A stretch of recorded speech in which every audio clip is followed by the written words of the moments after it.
Yeah, well, I mean, it is, dude. Gee, Artie, too bad you weren't at the dinner. You could have asked these questions. I'm just saying, it is dangerous. And had your dinner delayed, too. It is. Well, I wish, look.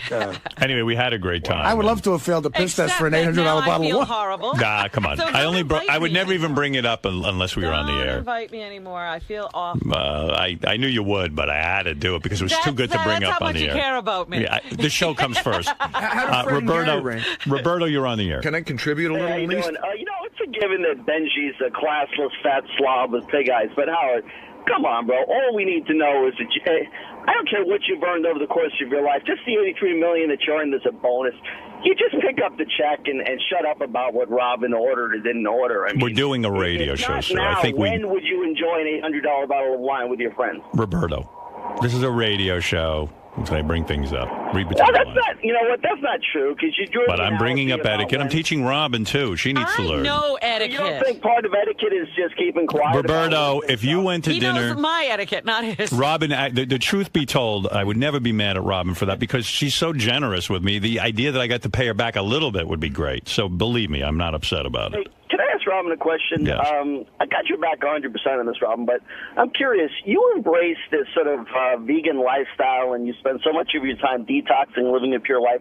Why do you continue to consume alcohol? Yeah, which the that's a human good question. body I don't drink thrives often, in? but I do like a glass of wine every now and then. You just can't get that out of your life. You can't. I certainly. I'm not addicted to wine. I'm not Artie. But I feel if I'm you're not addicted to wine either. You're detoxing and you're taking enemas and colonics. I'm not. Howard, Robin's an addict. I was going to get on a detox regimen when we were leaving, so this was my farewell to food. I agree with Roberto. I think wine and all alcohol should be cut out of your life. Well, again, my nutritionist says wine is okay. Well, then I think you can eat some cream in your soup. No, I can't. That tells me I just got to get a nutritionist that says steak's okay. You got to get a nutritionist that says heroin's okay. That's what I did. I looked for one until I found one who said wine was right. okay. I don't like you. Roberto is right, though, Robin. No, he's not. I always thought that was interesting that you've cut out every First food of all, except I'm wine. not an overindulger in anything. Right. I didn't say you were. I don't overindulge in wine. Wine, again, you would like my vice to be cream and soup. I would like my vice to be wine. But you aspire to one day rid yourself of this need to drink wine? I don't have a need to drink wine. I think you can't let go of the pretension of ordering $800 bottles of wine. That's what I think you can't let go. You're an expert. I'll tell you what, the wine people at Danielle were impressed enough to give me the label. I mean, my God. What do they steam that off? Yeah. Yeah. They must have been back there steaming. Hey, can I have that? I when I looked at the price, I was so shocked I forgot to take my label with me. Okay. Because someone asked me, said, "Well, what was this wine you drank?" I said, I was, listen, I almost passed out at the table, so I forgot to bring the name. You were a little woozy and left your... Let me ask you this. What was the name of this wine, It Robin? was a Dujac wine. I'd have to look at the label, too, because they make a number of different wines. A Dujac. You didn't say that. Please. You underpaid. A Dujac. I got off cheap. Yeah. Now, what do you think the restaurant pays for that bottle of wine? I've heard they mark it up 3 times. 300%, yeah. Wow. Yeah, That's so how they make their money. They probably get it for $250. Let me ask you something, Howard, about something that if you thought about with retiring. Say you didn't have the radio show and this happens. Would you just harbor resentment for Robin forever? No, in fact, that would fester. It's not as funny to say this, but the fact of the matter is I was kind of glad Robin did that because Robin's very generous with me I and know, everyone but on the show. And in order to pay her back, no, you're not. I'm using that as an example in your life. I mean, there seems to be a lot of things getting to know you that you get out on the air that seems almost therapeutic to you. Do you think that would be a problem for you without the radio no problem. show? No. Because you're just going to stop seeing people. Because no one will see me again. and poor Beth will see me. Trust me. No, Rob and I will see for life. And, right, I'm sure you And will. Fred, but not Benjy. I mean, once I retire, I will never see Benjy again. I'm sure of that. Benjy, when's the last time you did that? You went to a weird sex situation. Be honest. Like you went to an apartment from that bullshit. It's happening all the time. Well, he claims he's not doing that anymore. He is, though. Howard, what is that all about? I mean, dating regular chicks. No, but I mean that whole, like, dangerous, like, What is it about? What is it about? You're looking at a guy who can't get laid. So the only way he's going to get laid is through some freaky scenes. No, I think he actually can get laid, but No. but I mean the whole has to be like almost like on a tightrope with like almost like with a gun to your head. Listen, kind of sex. what normal person who values their life? You know, when Artie does heroin, I go, I love Artie, and he seems like such a normal guy, but then he's risking his health and his life. That seems more normal to me. Well, you're Yes. getting Heroin seems more normal. None of it is normal. But it's more normal to me than what Benjy puts himself. He goes to a room where some guy says, "Come in and fuck some girls." It sounds to me like either you're going to get knifed. He was even in one. He explained where it could have been like one of those rape fantasy kind of things. Right. You know, that's crazy because you don't know how you're getting there. You don't know if this woman is participating in this. Well, he gets a rush out of that. You don't know what Robin's saying is, how do you know those girls weren't given roofies? Yeah. And, and then they're going to accuse you of raping them. You know, he may not have AIDS, but he definitely has genital warts. Fuck you, dude. Let's dude. Why don't you come down here and I'll come down here and we'll do a doctor's test. Do you want me to examine your penis right now? He's the fattest AIDS patient Why do ever. you want to see his penis? I don't, Robin, but I will look for genital warts. We've all seen it, unfortunately. What? I mean, so you get a rush out of that more than sexual? You like the danger of it? No. You understand? You know I like you. You know you're putting your life at risk. I am dating regular chicks now in a regular way. The problem is... Do you know that there's something wrong with you? That you would go to a room where a guy just says, come over? I mean, don't you know that... Like, in the middle of the night. You don't have a bodyguard. You don't have a gun. You don't have nothing, man. You're walking in there and you're doing this weird thing. I mean, you don't know that's dangerous? Of course it's dangerous. Do you value your life? Do you like living? Yes. Yeah. All right. But anytime you get laid, it's like there's... Listen, I want to get laid more than anything. Getting laid is the main focus of my life. You know what I mean? It's the primary focus of my life for many, many reasons. Being inside a woman's not enough for me. You know what I mean? I wish I could go inside of you and then come out through your mouth. But you were all the way up. Right. You were exactly right when you said, I don't get off at all on some dude being there. I'll take the opportunity. No, that's the dude that's going to take a gun and shoot you in the head and rob you. Or stab you. Yeah. Lucky for you, you don't have any money. Did you ever see the movie Looking for Mr. Goodbar? You should rent it. Yeah, it was about a hot chick who gets killed. You, on the other hand, are going to get killed, and you're not even a hot chick. Right. Some people have that need for... I worry about you. I do. Action, but he's not a gambler. You're not thinking. No, he's gambling with sex. Right. Right. But it's more of a sexual thing. Like at the end of the movie, the gambler with James Caan, he wins his bet and he needs more danger in his life. So he goes to like a drug den and tries to get into a knife fight with a big bouncer. Like he needs that action. Yeah, but it's the same as Looking for Mr. Goodbar. She finally winds up with a guy who's mental and clubs her to death. Right. But it's sexual. It's not like a gambling thing. But Benjy's is sexual. You know, like she didn't know who she was taking home either. See, I don't know if Benjy can turn that off then. Like if he can't turn off, I'll tell you why. Benjy, this isn't about sex, but Benjy's lonely. Nah, I'm not. No, you're lonely. I have lots of friends. I'm lonely. I would never do that. Listen, I love sex. And it is hard because anytime you're home, you could just go out and get laid. Wouldn't it be safer than to go to a stranger's house?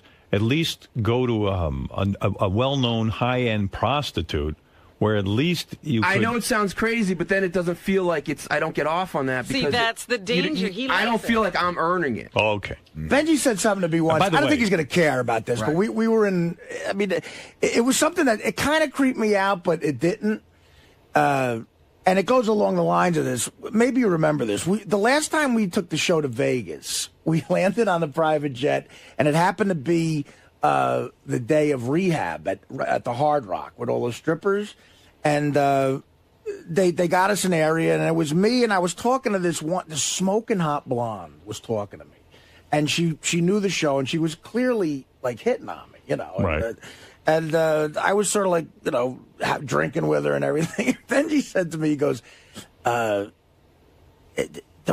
it like a turn on to do you think like you could just be fucking this chick in like 5 seconds up in your room?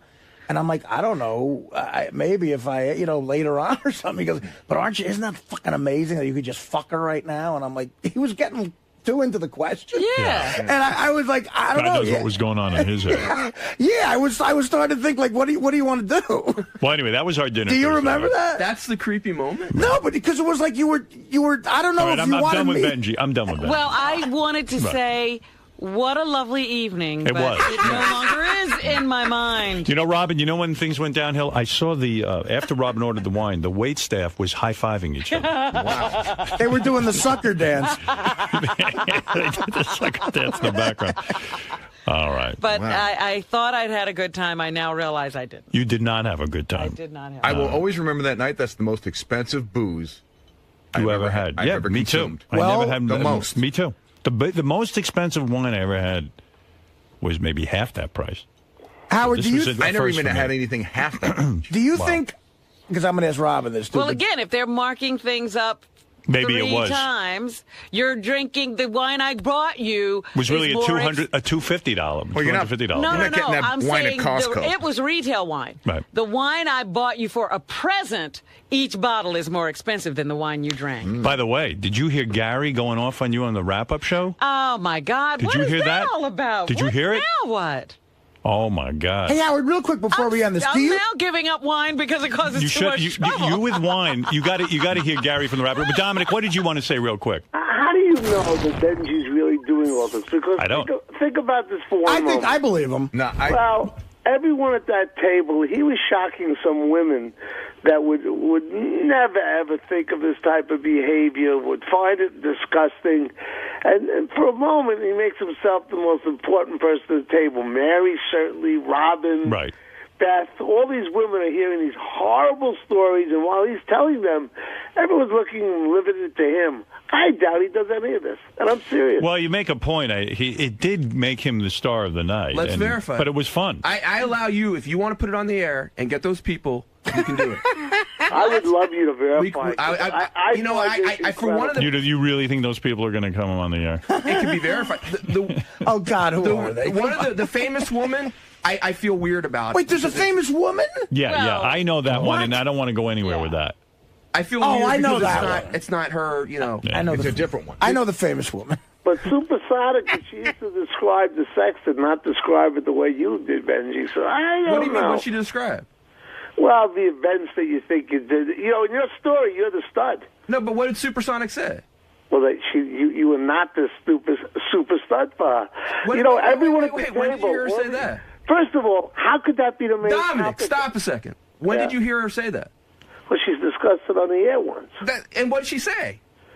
That it wasn't what you were saying. That's not what You she were said at speaking all. with her every Do you guys night. remember what she said? All right, can I get off I don't Benjy? know. Yeah, she said Dominic, she was thank into you. I saw you on Larry King. I got a tape of it, and gained some weight. I have to now He's now gain too weight. skinny? Robin, he's become so thin. You know what a prune looks like? He looks like someone stuck a pin in him. Oh, You no. think I look He's too deflated? thin now, really? Yeah, you look better heavier, maybe. I don't. You don't. But your health is probably better, so I'm happy for you. All right, goodbye. All right, Dominic. There he is. Anyway, Howard, so do you think you Gary- could tell the difference between an $800 bottle of wine and a $200 bottle of wine? You know, I'm not that sophisticated, but the wine was very good. That's Robin, all I could know. you? 800 and 200, you think? Not a good $200 bottle of wine. Listen, I'm I not told that you. good. I told you. This is a real quick story. I've said it on the air before. They're a very famous couple who are authors, and they write only about wine. They are wine experts. Not the ones Benjy fucked. No, these are considered two of the top people. I remember I bought their book. Like Robin, I tried to learn something about wine. I learned less than she did. But anyway, I'm reading the book, and the guy starts off the book by saying that him and his wife were searching for a great bottle of wine. They were in wine country. They go to this place. They found a bottle of wine, and they didn't make a lot of money. And they said, this is the most expensive bottle of wine. They had to buy it. They had to try it. They're, after all, wine experts. It's part of their job. It's almost a tax write-off for them.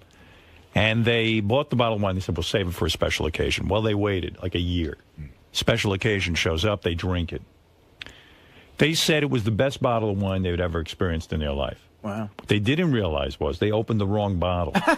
And it was, Robin, I told you this story. No, you didn't. Yeah. It was I never heard this. The wine was a $10 bottle of table wine from, I can't now remember the name. I've told this story once on the air, and I'll look up the name. I went out and bought the $10 bottle of wine because they said, we were fooled. We are wine experts. We spent our lives on this. And to show you how sometimes this can all be bullshit, Yeah. We thought this $10 bottle of wine was the best wine we'd ever had. We have to be honest about it. Nothing is bullshit. Right. It's all, who knows what the value of any bottle of wine is. Right. It's what people can get for it based on their marketing and distribution and, the value of their name. Anyway, so Gary gave it to you on the wrap-up show. This is another wine thing that's gotten you in trouble. Jeez. Here's Robin getting blasted. I mean, wow. Why do I even bother to try? All right, here you go. This is really Robin. Just because we both got you wine for your birthday? Is this Listen to what Gary says. And by the way, I had heard this rap off there. He'd come to me about this. Really? And I didn't know he was going to go on the air with it. I don't know what's going on around here. I was really angry in the office this morning. And this is totally real. I bought Howard a birthday present, and I brought it on Monday, the day of his birthday, and I put it in my office, and I just happened to mention to Howard when I was there earlier, hey, I just want to let you know, I got your birthday present. I'll just have Tracy get it over to your house. And I said, I explained what the wine was. It took all of 20 seconds. He said thank you, and it was great. Robin announced that she was bringing him wine. So we did that whole wrap on the air. So we know that Robin's bringing him wine, or that's what the present is going to be. Ronnie walks in this morning like he was her cabin boy.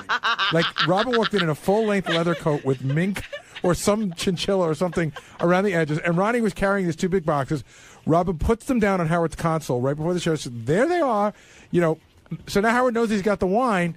Now Robin insists that he opens it up on the air. We know it's wine. I think it's just slowing down the show. And I don't understand what the big show of the gift was about. And I thought, she kept saying go inside. There's like a big payoff. Yeah, the payoff is there's a note that says these bottles were handpicked by Robin, which they weren't. And, it's wine. It's a wonderful gift, but I don't know what all the fanfare was about. So you took it on the chin twice now about wine. About wine. I think I'm giving it up because it just causes me trouble. You have to go to a new drink.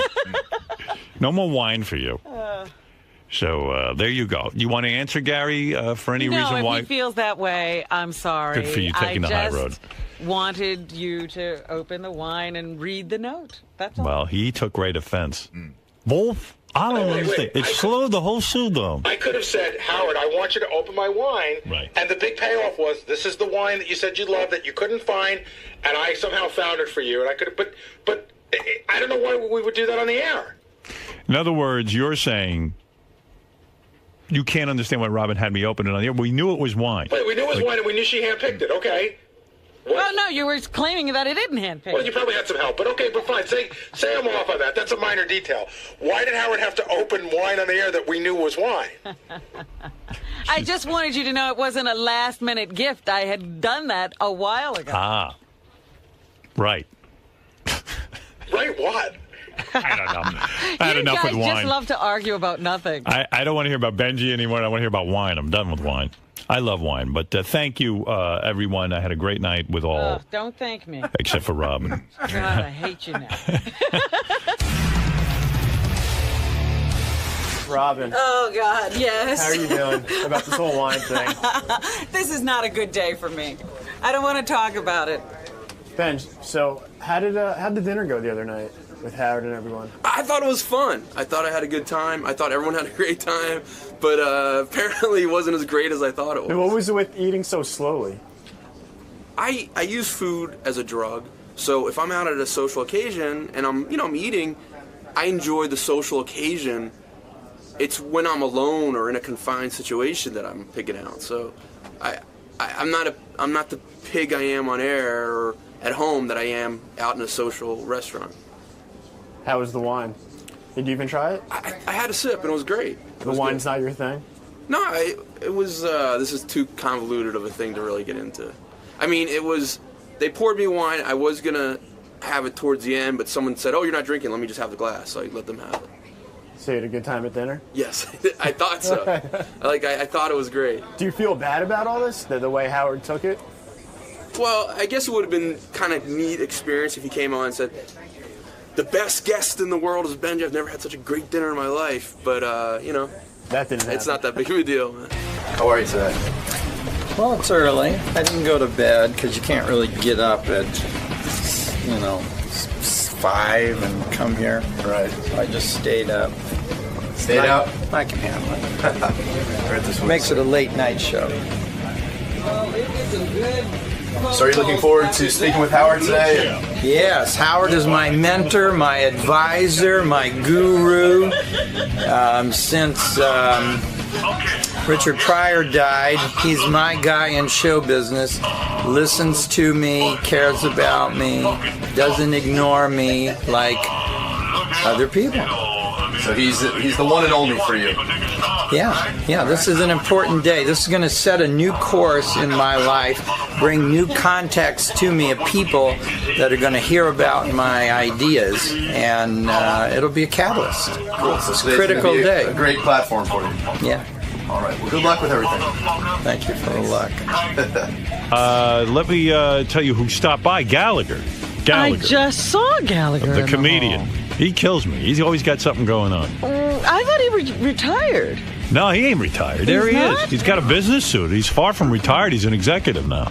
He's an executive. Gallagher, you look I like... am an executive. You almost look like a Wall Street guy now. I am. I trade stocks all day long. I know as much as all of them combined. I used to see you on TV. You wore a cap and you wore jeans. You were very...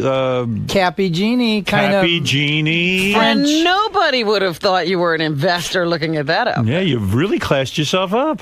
Well, you know, Jim Cramer copies me. You know, Is that right? Sure, he says he's the Gallagher of stocks, and he smashes food. You know, he says when one stock in a segment moves, then the other stocks are going to catch up.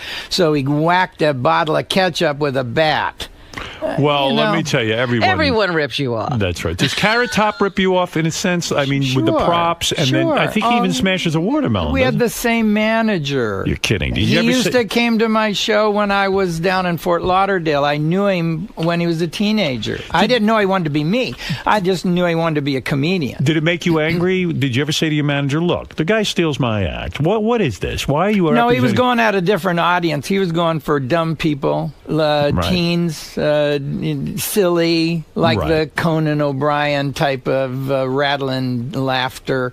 I can never figure out what is funny about Conan. I mean, it's just... Conan O'Brien, you don't feel he's funny? No. Not at all. Terrible. Do you laugh? I don't laugh. Will he let you on the show? Is this a little problem with getting access to the show? Well, I don't think I'd want to be on his show because it's kind of teeny. It seems like it's painful if it's quiet. Who do you like of the late night host? Do you feel Leno is a funny guy?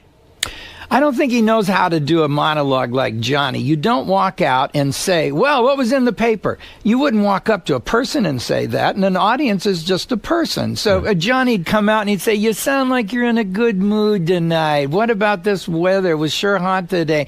Or, he'd talk to you like you were a person. He'd set himself in the space. Well, Jay Leno is talking to you the way he talks to people. Yeah, you can't walk up to somebody and say, what I saw in the paper today. Did you read it? Did you happen to read this in the paper? And it's always the same style of joke. It's, here is the facts, and this is the consequence. This is the fact, and this is the consequence. I don't think he's ever written a joke, and I think he hires joke writers and teaches them to do it like he did. I remember when he was working for Jimmy... I can't remember his last name. Walker. Jimmy Walker. Letterman. Yeah. Letterman walked. No, they both did. Did they both? Yeah. I didn't know that. So when you see a guy like Leno so successful, do you say, why didn't Gallagher get the Tonight Show? I know exactly the whole story. I know how he got it, and it's they pick from among the people that are there in Hollywood, right? And that are working the store and the Improv, and he kind of. Told the agents, the network people, that Letterman was too edgy. I see. He undercut his buddy. Was Leno a good stand-up comic, though? No. No. His show doesn't have any dynamics. It's the same at the end as it is at the beginning, and that you get bored with that. What about Letterman? Is he any better, or is he? No, he wasn't a comedian at all. But I would see him. Hold on a second. Didn't Letterman do stand-up comedy? Yeah, I met him when we were both hiding from the Tonight Show comedians that would go to the hotel next to the Comedy Store. And if you worked the Comedy Store, they'd come over and get some jokes from you to use in the sit-down. Right. So we were working in Murray Langston's club in the Valley. He had bought this club with the Sunday The Unknown Sheriff. Comic. Yeah, well, yeah, but he worked with the black guy and they had an act together on the old Sonny and Cher show, and he bought this bar from these lesbians, and Dave would be there, me and Dave and Junkman and the Carpenter, these two gay guys had an act, and they sang, and sometimes that was the whole evening, was me and Dave. And so when Dave came here and started throwing watermelons off of a building, I thought, of all the things, here we are hiding from other comics to steal our jokes, and he gets a show and steals from the only guy he was working with while we were hiding out. So you and Letterman were good friends. I don't think he's friendly with very many people. He liked George Miller, and the two of them used to watch Leave It to Beaver in an apartment across the street from the the Comedy Store. I'd go over and see them in the daytime, and Dave just seemed to like Leave It to Beaver. He likes the everyday Midwestern. He almost kind of on his show says, we don't have a show, and isn't that funny? And no, it's not funny that you didn't produce a show. You're supposed to make a show. In other words, the idea of going on TV, this is interesting what you're saying. The idea of going on TV and saying, guess what, ladies and gentlemen, I got a lame show tonight. We don't have a budget. You don't have a budget. You've got a budget. No one He's got a budget, but he's got to use the people that are there, the doorman. And Jimmy Kimmel does the same thing. Here's my cousin. But Jimmy really doesn't have a budget. No one's giving Jimmy a budget. Here's my cousin. Here's my, they're using people that are there and making an excuse saying, well, this is the average person. And you can't really make an excuse for not having a prepared, established, written show. I see. Isn't that what people pay for? Well, you got to be an entertainer. So when you were a younger man and Letterman was a contemporary hanging out at the Comedy Store, and why was he friends with this guy George Miller? You say, in other words, why was he not friends with you? Were you just too normal? I just never saw him being really friendly with anybody except his agent, Debbie Miller from William Morris. And she'd stand in the back with me and she'd say, if I could get him on the talk shows, I could get him to be the host. But he doesn't have enough material for a spot. And isn't that nutty that he would sit all day and watch Leave It to Beaver? So you think Letterman didn't have much of an act? Oh, he only had frying bread in Crisco oil. Debbie used to say to me, we're still frying bread in Crisco oil. He'd make fun of that commercial where we've just fried this bread in Crisco oil to prove a point. And I don't, and he'd talk about that. And Jay didn't have very many jokes either. He kept bringing out a hatchet. He said he came across a guy in an alley with a hatchet, and that was his biggest, wildest joke, because he used to do a lot of mom material. Right, yeah. I remember seeing him in Washington, D.C. in 1980. I thought he was a very good stand-up comedian, Jay Leno. Made me laugh a lot. You did laugh? I did laugh a few times. I don't know if this is bitterness or a real evaluation. I'm an authority on comedy. I think I was a comedian in another life. When I met Jim Stafford, I was a chemical engineer.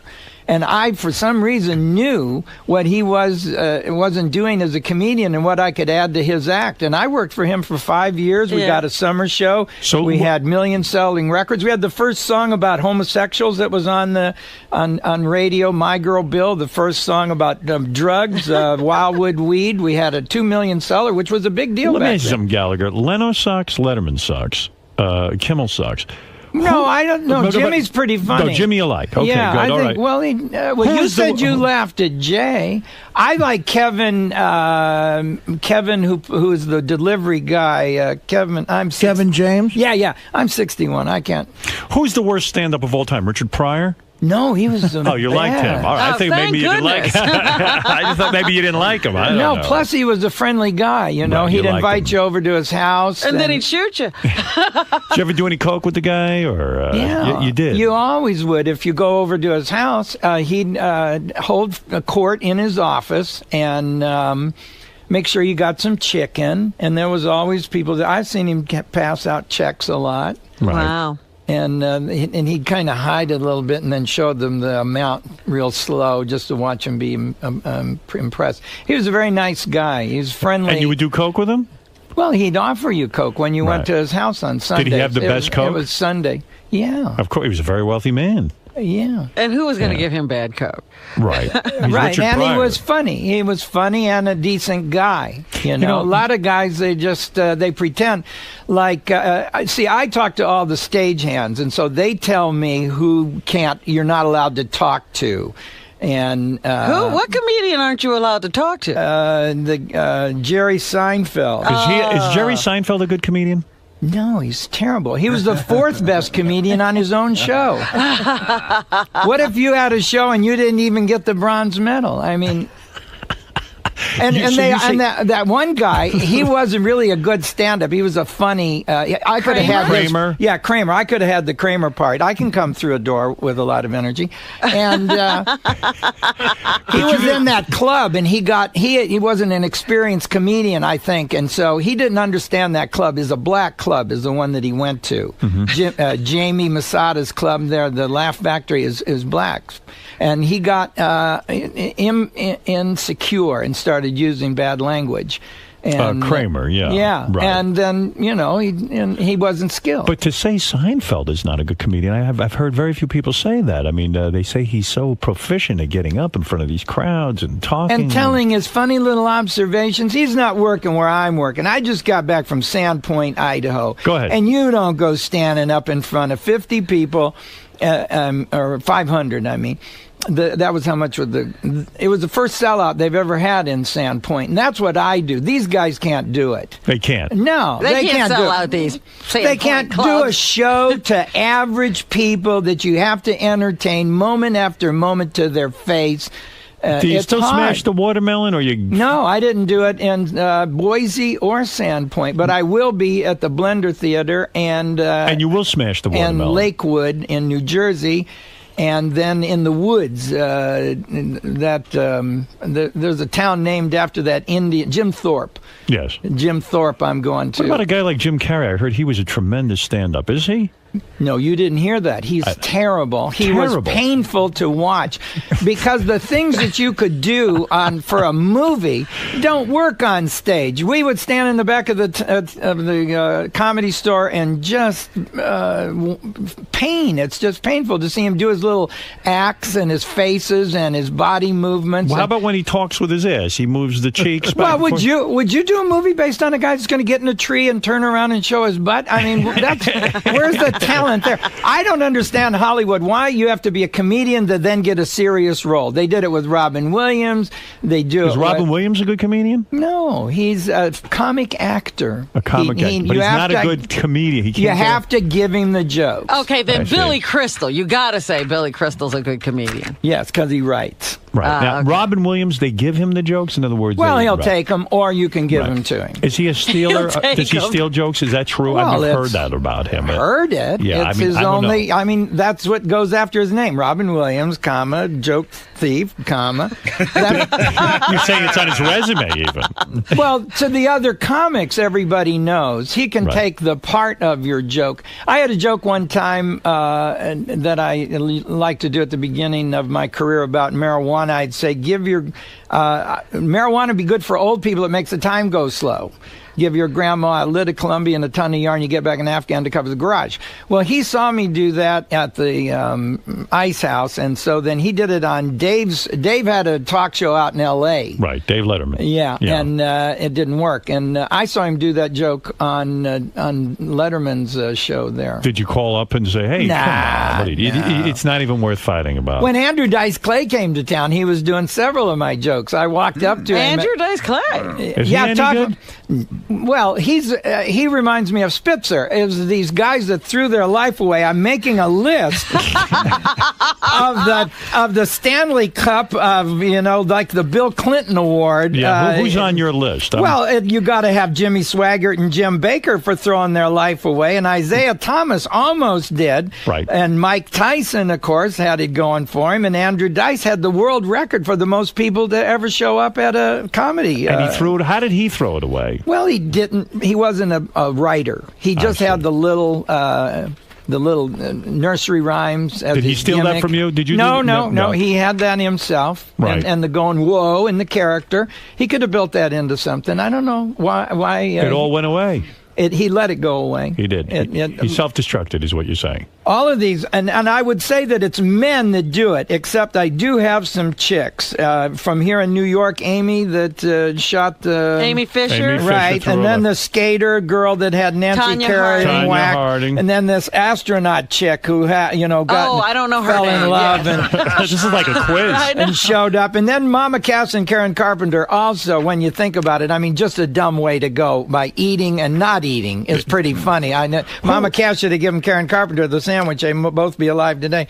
But, who is the most underrated comic? This Artie Lang? Do you know of him? I don't really know a lot of the comics now because I'm traveling on the road and I don't use an opening act. I see. And so I don't. I watch them on TV when I can. Mm-hmm. But have you seen this Artie Lang? So you know a lot of the established old guys. Yeah. Do you know any of the Saturday Night Live guys? We mentioned Billy Crystal. Do you know Chevy Chase? Do you know? Well, I had an argument with Chevy Chase on the Tonight Show. You remember? I don't. What happened? Well, I did my little smashing act there. When I sat down, Chevy says, "Well, does all your stuff have little props to it?" As if to say, "Is that the only way you can be funny?" And I says, "Well, people like it, so you keep it in the act, and it's television, and you're supposed visual. to." It's Yeah, visual, it should be visual. I was always on with a guest host because Johnny, for some reason, didn't like prop comics, but he's a magician. Hey, what's the deal there? Right. I didn't get that. But so we had a little argument, and he said, "Well, in my opinion," I said, "Nobody cares about your opinion." But he's a comic actor too. He's not really. He's not a stand-up comedian. No, he doesn't do what you do. You go in front of a crowd. You got to win them over and get a show. Do a show that has an ending and has some dynamics. That's what I kept telling Sam Kinison. He would start loud, and it didn't go anywhere. I say, Sam, you got to build to that. You know, when you like using the bad language immediately, you've used up your surprise. Now, it's not like I'm not going to say these words, but I'm going to save them for the right place. So you are a student. You are a student of comedy, in a sense. Yeah, I'm the smartest guy that ever decided to be a comedian. What about George Carlin? He's gotten bitter, but he's one of the best. I wish he wouldn't put a Pepsi on a stool. These guys don't need to have a drink. Anything that's in the picture has relevance. Why in the hell do they have to have... George Burns was 90 years old and sucked on a cigar and did an hour. He didn't need a drink. Why do all the comedians need a bottle up there? Is it almost like a baby bottle? Sissies! Did you ever... One saw another one, and it becomes a tradition in a month in America, like wiggling balloons behind the foul shooter. Do you want to win the game because you're a better wiggler? If that's then you have to have the crowd come in for practice and wiggle. All of these stand-up comics have a bottle up there with them. And they cut the show up. And so sometimes there's a bottle that's full. Then sometimes the bottle's 3/4. Then there's another bottle. Then that bottle's on the bottom. George isn't used to using the bottle. I saw him. He did his whole show and never took a drink. And then right at the end when he was waving goodbye, he saw, oh, there's my Pepsi. He took a drink. He didn't need the drink. He could have drank backstage. Backstage, you're going into your dressing room. You got your Coke. You got your Pepsi. You know, you make a lot of sense, especially from an editor's point of view. If you're going to chop up the special, it must be distracting to a it's genius distracting. like yourself. That's what I'm saying. Anything that's in the picture should be relevant. So you've never used the bottle on stage? My God, no, you don't need it. It's sissy. It's stupid. You'll drink backstage when you're done with the show. An hour you can go without a drink. I go without a drink, sometimes 4 hours. Yeah, you know those people on Broadway who do one-man shows, they don't have a bottle on stage. Imagine if every actor in a play had a bottle with it. Where is it going to end? There's such we have such a sissy country. Everybody has a luxury truck. Right. They can't just have a truck. You want to respect somebody for having a truck. You're so right. It shouldn't have a bed liner. Right? They got one now that has a little handle and steps to get up in the back. How sissy is that? You know, Gallagher, you're a genius. Everyone knows it, and people can hear it by what you're saying today. And what you've said is incredibly honest. Most people in comedy will not say Seinfeld isn't funny. They will not say Letterman isn't funny. They will not say Leno isn't funny. You are not afraid to say what you think. I think they're thinking it too. I think they put up with what the networks give them on TV. I see. What can you do? You're going to have to... But it must kill you when Seinfeld walks into a club. He gets a standing ovation before he opens his mouth. No. What kills me about Seinfeld is he takes the money out of the market. Why, if he's already rich, why does he have to have a $75 ticket? What is he doing? Why not give the people... He already has a bunch of them cars in a barn. Right. Does he need some more money? Why doesn't he do free shows? Thank you, for doing it. Why not say to the people who supported Seinfeld, here's a free show, or here's a show for $20 a ticket? It doesn't... black people. Go in the neighborhood and give a free show. To black people. Right. You're right. Who ever puts a free show on? Upscale Pujo people are coming to see Seinfeld. And then Disney uses him because he's got this great bee idea. I don't know what the whole deal is. Aren't you sick of the bee? Don't you want to I don't know. take a fly swatter to that bee? I don't know. Is it funny? Is it not funny? I don't know. Why Disney would pick somebody that doesn't relate to the average person. You're not allowed to talk to him. Like Barry Manilow, they had to make a tunnel so that nobody could even... You used to have to make a tunnel so that you wouldn't look at him when he performed backstage. He didn't want nobody looking at him. Were you backstage with him at one point? No, the stagehands tell me They tell you the secrets. Yeah, they tell me how many bands now have to bag the seats. Quar and Insane Clown Posse because they squirt food, and so they blame me. Hey, Gallagher, if it wasn't for you, we wouldn't be doing this. Right. So if you had the kind of success that Jerry Seinfeld had, you'd be getting free shows. Blacks would have free comedy right now. Yeah. Well, I want to do something for the community. I want to build family reunion resorts. What's that? This is a large open area surrounded by bedrooms. And so families can get together. I think I want to talk about this. You're an amazing man, and I'll tell you why. Because this is fascinating to me. I don't even understand what he's talking about. I'm going to back him up for a second because Gallagher's mind goes a mile a minute. You couldn't possibly keep up with it. Most people can't. Gallagher. Everyone knows the story who listens to my show that you, of course, have your stand-up act. You let your brother use your stand-up act for a while.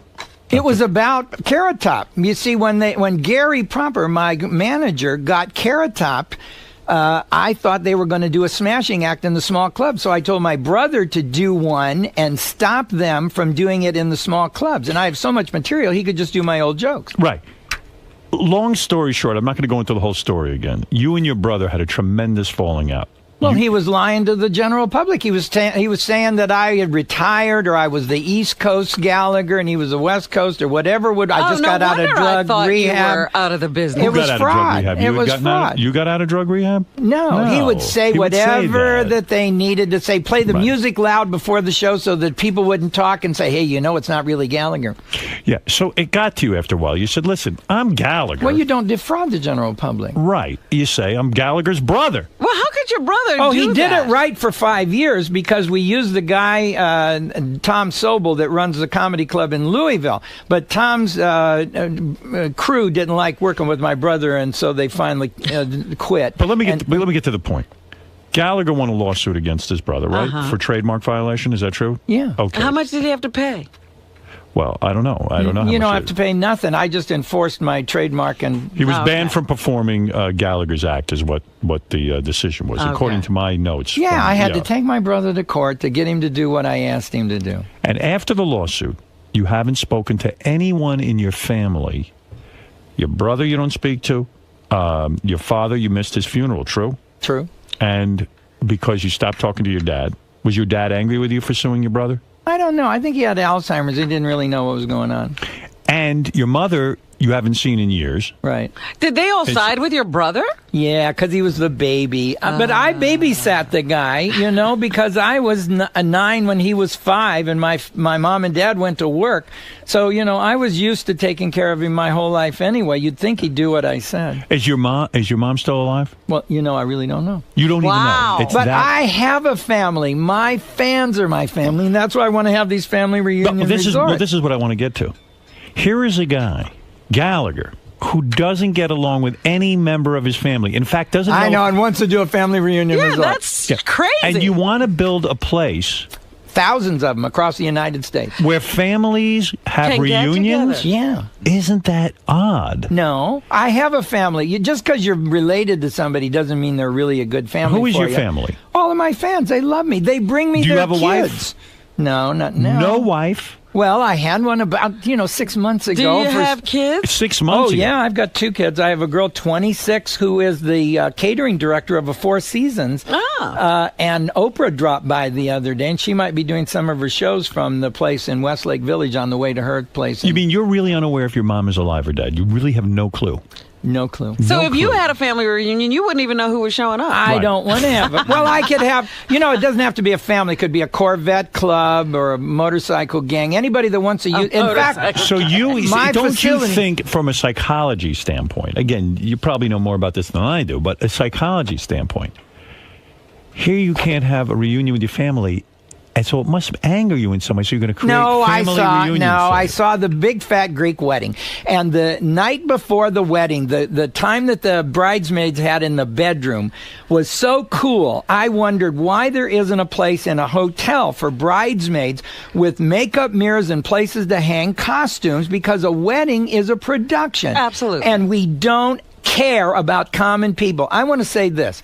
A building is the set for the scenes of our lives, and we're not giving the average family a dramatic life. All right, so you have a big idea. Yeah. You want to build family reunion centers. In other words, if I book myself into this place that you want to build, you haven't built it yet. This is an idea you have. Right.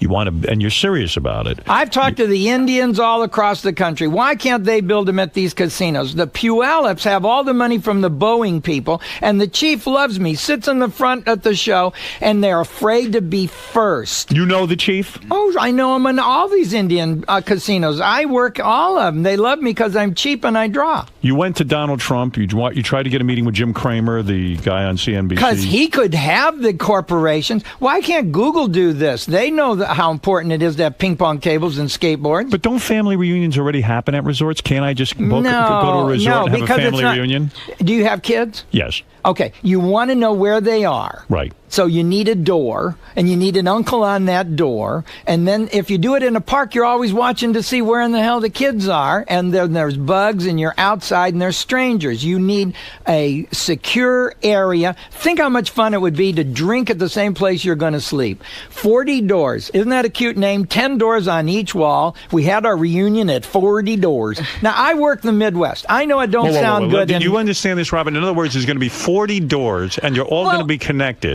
To this big room. They just all open on the same, let's say, courtyard. And you don't need a bathroom, because the fun of it is taking a shower with all the boys in the hockey-type dressing room. And you're kidding. You're going to turn it into like a camp.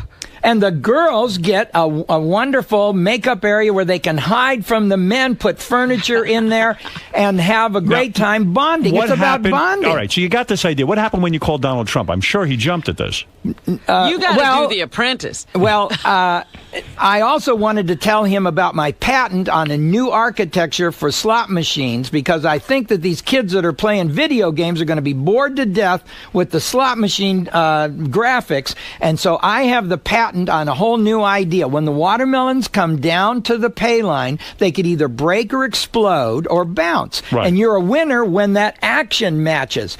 Now, because you like girls with their bras off, say that these naked chicks are coming down with on parachutes, and when they land, their tits go all the way to their feet, or just to their waist, or they fall off completely and bounce. Now, did you pitch this to Donald Trump? Did you get a meeting with him? No, he wouldn't. I had an appointment, and they called me and said the person who made the appointment was a temporary. Do you believe that lie? He was what temporary a lie. after that. How stupid to let a temporary. Only Spitzer was dumber. Why did he handle his own phone call?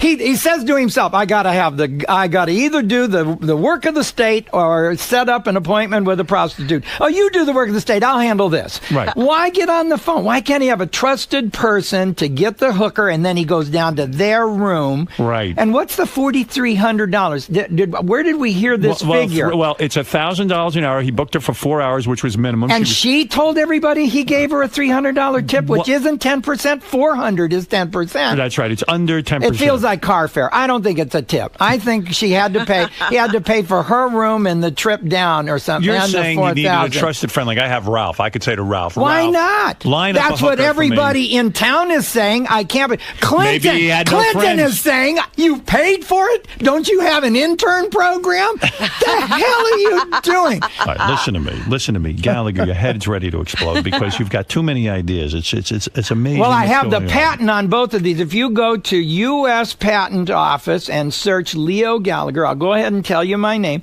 You'll see both of my patents there. I want to tell them because I think I should go to the Maloof brothers. As my advisor, Howard, don't you think the Maloofs are the better person to go to instead of They Donald? might have you locked up. You never know. Well, you got to be careful. No. Yes, go to the because Maloof they want brothers to. They're then. young. You got to go with someone who's going to listen to these ideas. Didn't you try to get a meeting with Al Gore, the former vice president of the United States? Yes. What went wrong there? Well, his secretary of appointments doesn't know who I am, and What? I wanted to. You've seen my Uncle Earth thing, haven't you? It's up on YouTube and MySpace now. But the whole world can see it. I made my face up like the Earth, and I was an ocean. My nose was a volcano, and my ears were mountain ranges, and I had a polar cap. Amazing. And my eye was the eye of a hurricane, and I spoke for the Earth. See, this is what the kids would listen to. Al did some boring thing in the suit with a PowerPoint presentation. That's okay, but So you tried to meet with Al Gore to suggest how to be more showbiz. and also his next flow. He needs to talk about the subatomic particles next because he's become the father professor of the world. What are subatomic particles? Of course, I know, but I explain just to was the at audience. the Consumer Electronics Convention in Las Vegas, and people that work for electronics companies don't know the difference between an electron and a photon. Assholes. I would ask them. Right. Well, you need to know this if you're getting a CAT scan laughing at Howard. or a Oh, PET yeah. scan. Well, let me tell you. If you're getting these raised into your breast in a breast exam, you need to know whether or not they could give you cancer, looking for cancer. Uh-oh, Dice Clay's on the phone. He's mad because he doesn't like what you said. What is it, Dice? Hey, bald fuck. Uh-oh. Hey, you big bald fuck. Uh-oh. You want to say something about me now, huh? Yeah, I'll remember the joke that you used when I told you. I said, "Hey, everybody in this club knows that this is my joke. You can continue to do it if you want to." Didn't I say that? You're talking to fucking me. How do you like that? Tough guy.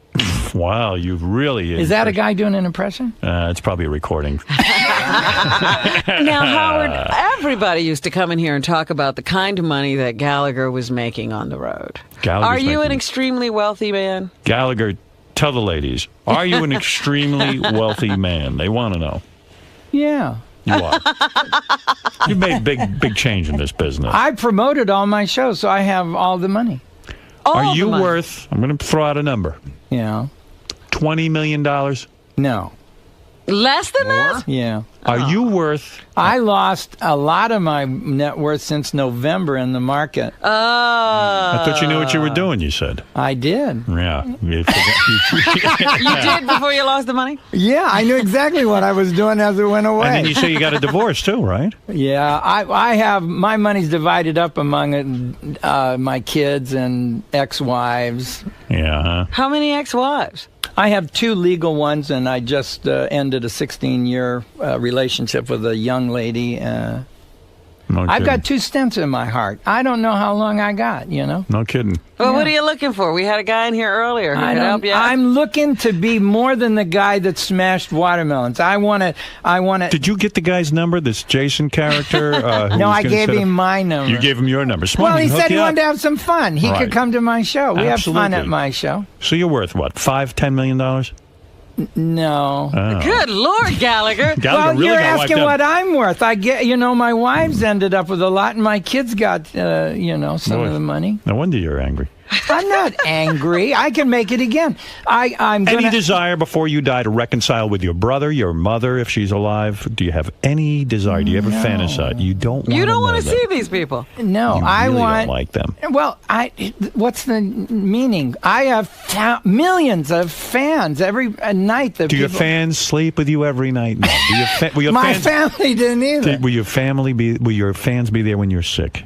Yeah. Oh, they will? Yeah, Oh, they okay. bring me their kids. They love me. All I have right. a wonderful relationship with my fans because at 7 o'clock, I'm in the audience taking pictures and signing autographs. So you when are full. you You're walk full. in the door, I'm there.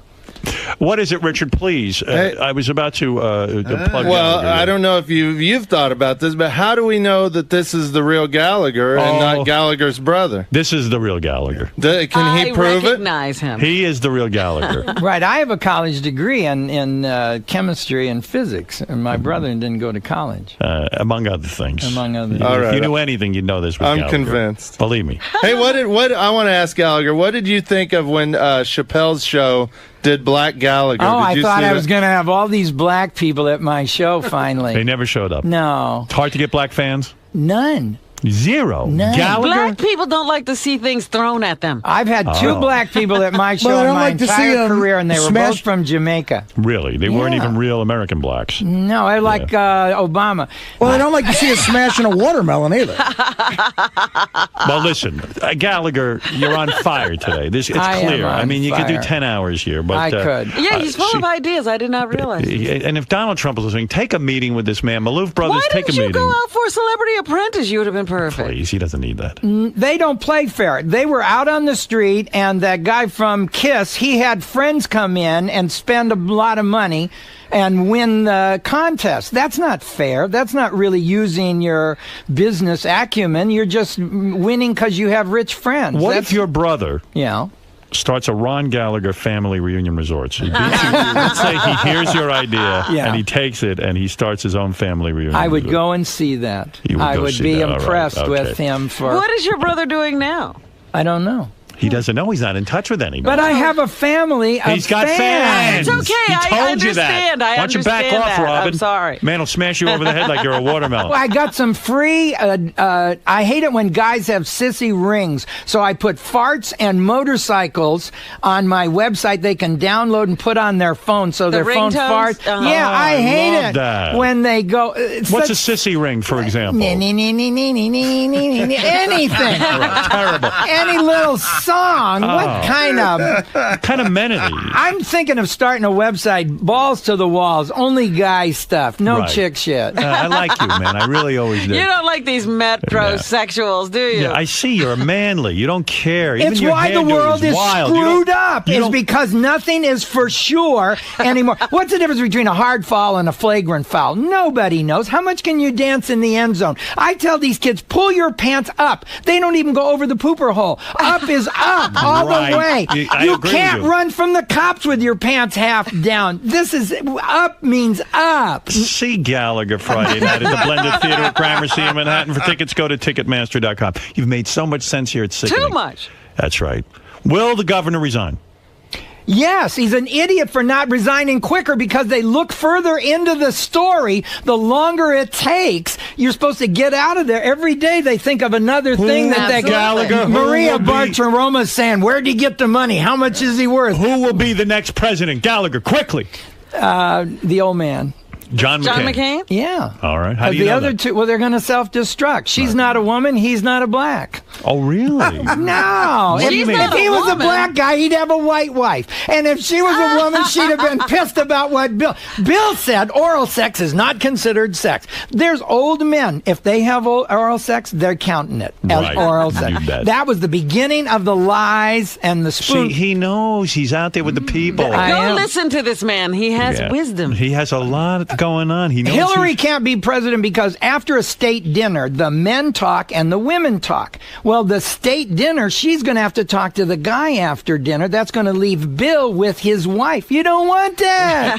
Gallagher, you've said it all, and you've said it well. Gallagher, sir. Yeah.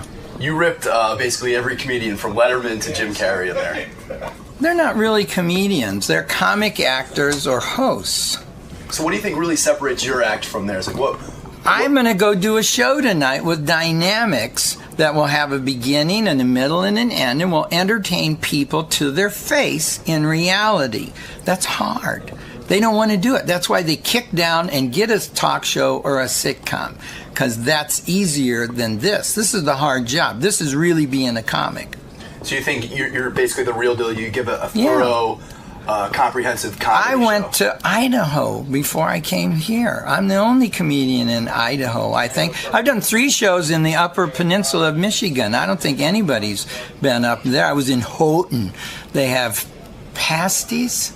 It's a bunch of meat in a bread thing. They bring it to me to smash. I was there for the snow festival. Who's going to go there in snow to Upper Michigan? Huh? So you're really out there in the trenches. Is what I am.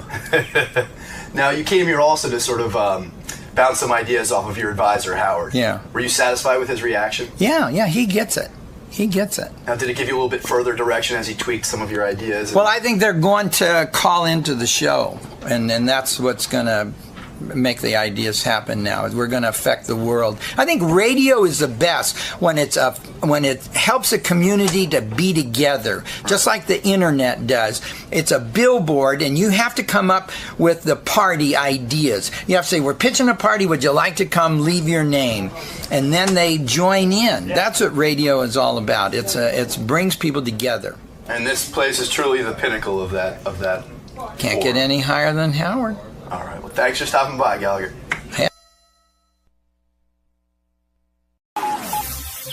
This is the best of the wrap-up show. A recap and behind-the-scenes look with John Hyde and Gary Dell'Abate.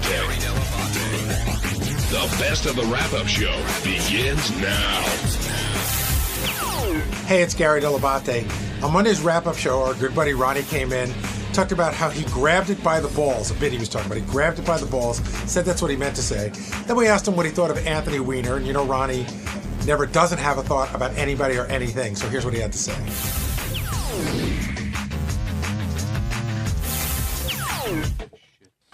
What's the matter, Ronnie? Nothing. I was told I had to come down and bail out the wrap-up show. You don't have to do anything. That's what I was told. Bail out the wrap-up show? That's right. Me and Jason have to bail out the wrap-up show. So you saved the segment last week, and now you're saving the wrap-up show today. Right. You know, I just wanted to grab this show by the balls and just run with it. Yeah. Now, Ronnie, is that what you were trying to say, or were you trying a different expression, or do you use that expression a lot? What? You see, you were explaining how you saved the show last week, and you said you took the situation. I was explaining how I saved the show?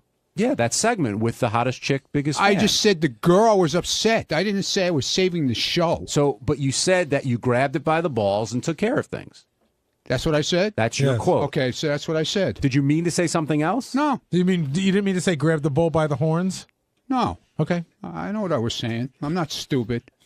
When you went in today, you were fired up, though. Were you pissed off at Gary because you thought Gary gave the okay for what you did last week? No, Gary knew what I was doing. He says I didn't know what I was doing. You didn't tell I said to you I was going to help the girl. And I told Jason also. Jason was thrilled with it. Both Gary and the girl Jason was all happy. Both Gary and Jason say that you told them after the fact. Right.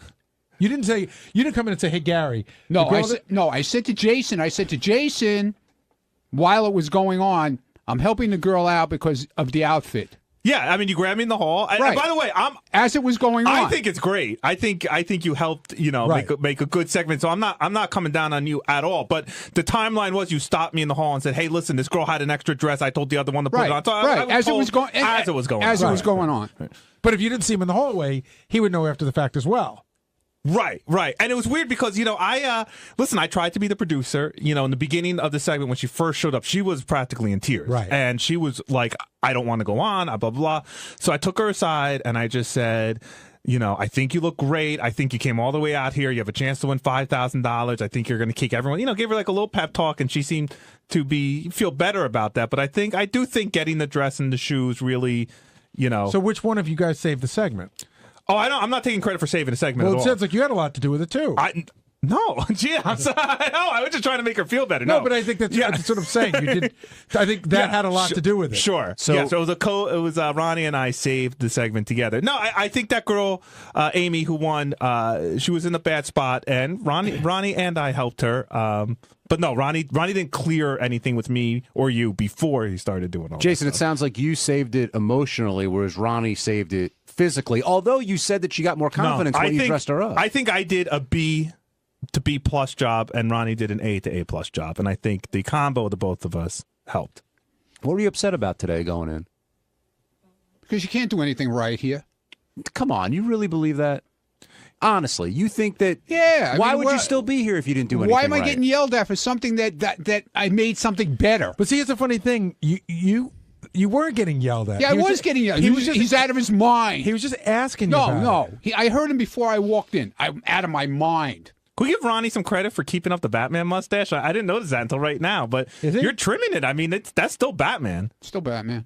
Yeah, nothing grew in. Just a different shade, right? Yeah, just a different shade of bat. Yeah, different shade of It's a negative of Batman. But you always say you can never do anything right. Look, everybody gets picked on for when they... I don't care, so I get picked on. You know, it's like everything else. You get picked on around here. You know, it's part of the deal. But you do care. Yeah, but I care, but I don't care. But you do care. Yell at me all you want, but you know what? I'm still going to be here. Are you not talking about your new car because you don't want to talk about it, or because John Lieberman I was like to asking break you the John's question? balls. Yeah, that's what I thought. Like with the pace car that time, remember? I saw Ronnie's car. I thought it was awesome. I couldn't tell you what kind it is because I'm not a car guy. Right. I really don't know. But he had it out a couple weekends ago, and it looked cool. See, I think you do care a lot, but you don't want to show that you care. So you say, oh, I don't care. But I think you do care. You take a lot of pride in your work. Listen, it doesn't matter. It doesn't matter. It doesn't matter. It doesn't matter. Like she says, it doesn't matter. Do you feel that way, Gary?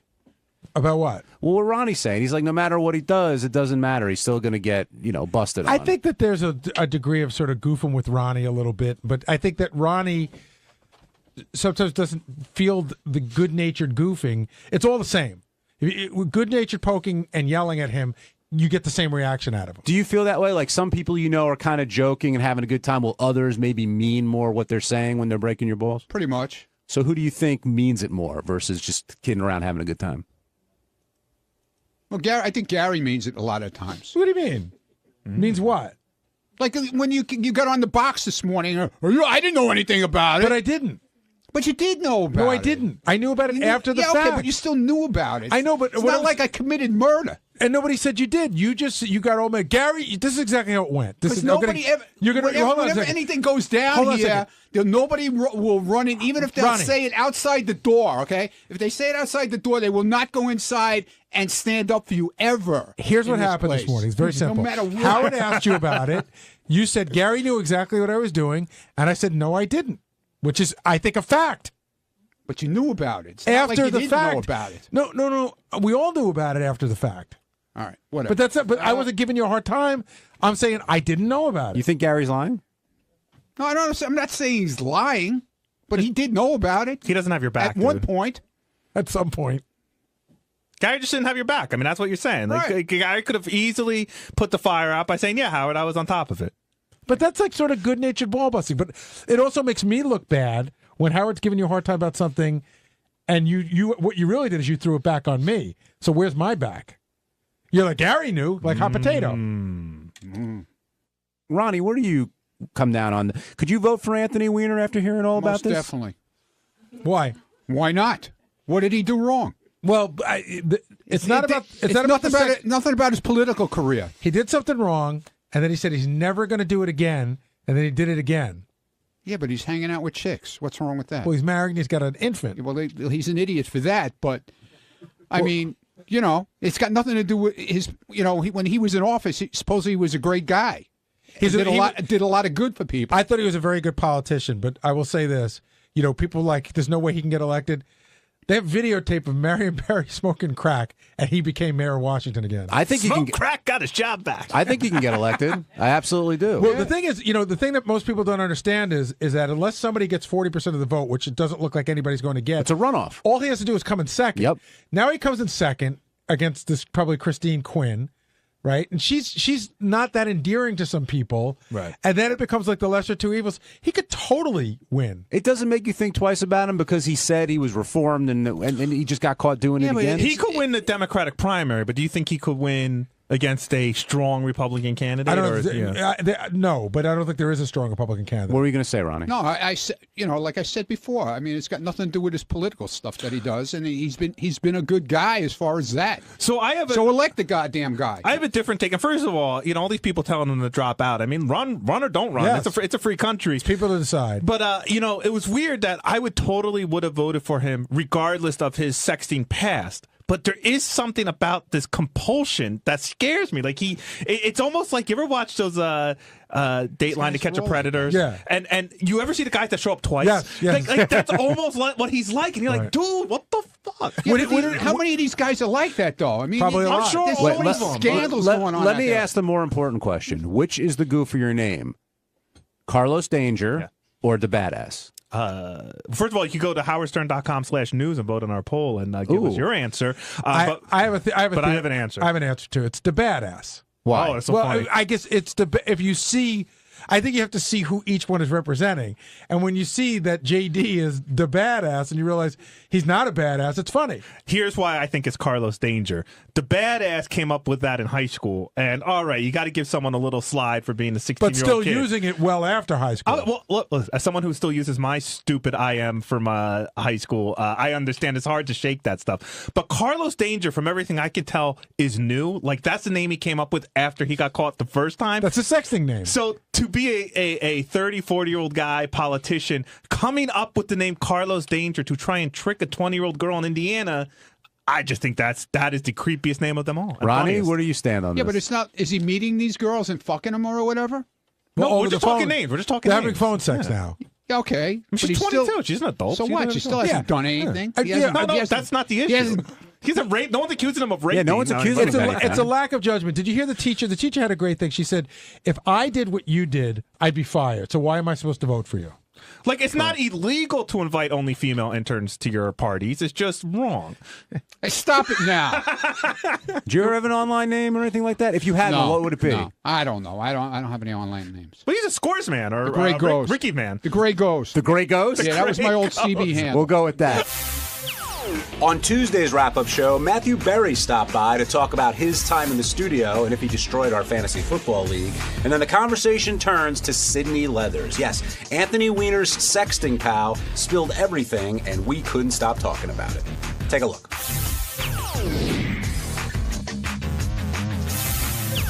Will is the former commissioner of our fantasy league, and as it came up on the interview today, part of the reason he's not commissioner anymore is because of Matthew, who's sitting to my right, and just it's a lot of work putting together a league, which Will also, always does on the weekends and during our off time. Yes. But there's a lot of headaches that come with it, and now Jason has become the acting commissioner. Now, what does that mean, by the way? Somebody said he's the acting commissioner? Yeah, he pretends to be the commissioner. But who's going to be the commissioner? Jason, because nobody else wants to do it. And also, I heard that he was lobbying for this, Gary, a long time ago. I got a note this morning that said the same thing, that he'd been lobbying for this since last November. So, yeah, it's not an enviable position to do. He's an asshole. It is the worst job in fantasy. So I'll just say, I think Will did a good job as commissioner. I said that privately in emails to him, to the league. You did say that. I'll say that on the air, too. I think he did a good job. It was just one particular... there was one particular thing that, I needled him a little bit. I was a little bit of a jerk, and I think it was a little bit of a mosquito, and then he came back at me with a nuclear bomb.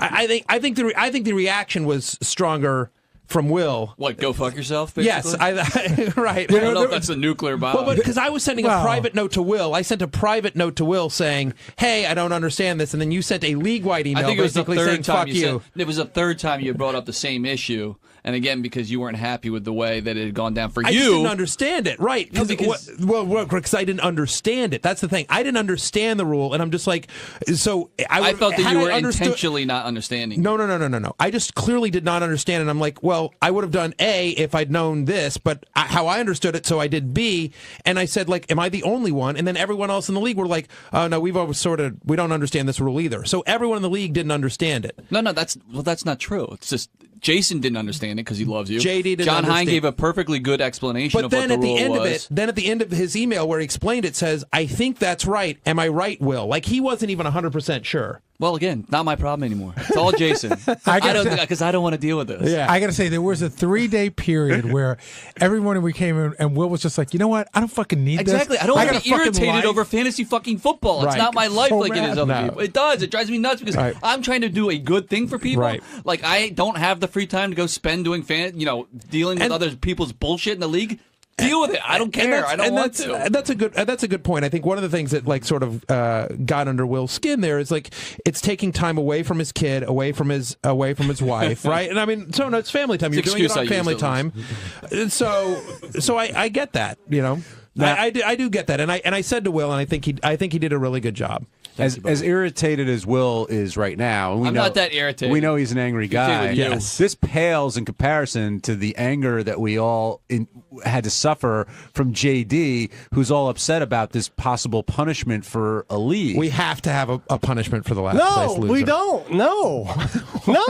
The odds of you finishing last in four times in a row. No. Well, first of all, if we had it to a certain Mr. Hines way, it would go retroactive, so I get punished 3 times again. And retroactive. Yeah. But I don't want a punishment. I think. What if you have to skip lunch? What? Shut up. But JD, get out your fucking dumb jokes. If the punishment were you got thrown out of the league, is there not another league you could go play with that'd be fun? Yeah, sure, but this is the work league. I gotta watch all you assholes talk about it in front of me, and it's not fun. By the way, I didn't say the last place team needed to be punished. I said whoever wins the league gets to. That's already your assumption. Right. I was assuming the winner gets to throw out of the league whoever they want. That was the one I tried to float. That's the Cousin Sal League. That's what it is. It's 11 members, and the winner of the league gets to kick one guy out for 1 year. I'm all for a punishment. But I don't think that should be the punishment because I want something we can constantly goof on. Like if JD or I myself, get goofed on enough. I don't need to add one more. If JD and myself aren't playing next year, it's just kind of like weird. Right. Whereas if one of us had to get a tattoo, then that's like a constant source of. We were talking about this yesterday. Would you go a shaved head? Yes, I'm practically there anyway. Would you go not a permanent tattoo, but a 3-month henna tattoo that like on your arm of something super gay? Yes, I would. I would not happily do it, but I would still join the league JD, if that was the fun. If I like, I know what I would do. By the way, if I won, oh my god, I would totally put a giant tattoo of Teen Mom on his back, on JD's back. Brody Jenner. You would hate that, right? I would do it. And I would hate you. No, no, Gary, you're missing it. It's got to be Teen Mom making out with Jared. That's the tattoo on the back, or right there, or making out with Brody Jenner. Right. But then I floated a joke. How about you tattoo this conversation on my fucking back? I cracked a joke in the email yesterday, and I didn't realize how creepy it was because Brandano didn't understand it. I said, the loser has to get breast implants, and I remember the guy who lost a bet. Oh, yeah. Yes. And got he won it, but he said he would bet to get breast implants. He did that on the bet purpose. was to get breast implants for a year, and he liked them so much, I think he ended up keeping them. That's it. He kept them? Yeah. Supposedly, he ended up getting more action with the breasts than he ever had before, because I don't think he was that attractive a guy, and then there were all these women that were sort of interested in it. And I'm an ugly guy with breasts, and it gets me nowhere. What are you going to do? But, like, it doesn't have to be that extreme. Like, in the book, there's a bunch of punishments of various leagues. There's a league where everyone gets to throw tomatoes at the guy for a minute. That's awesome. Just for 1 minute, like everyone in the league just throws tomatoes at the loser. Like that. The one I mentioned on the air today, where the loser has to dress up as a lion and they all chase him with paintball guns, which I think is very funny. Gary, I got one. Okay, loser has to be videotaped in the Robo Spanker for Howard TV.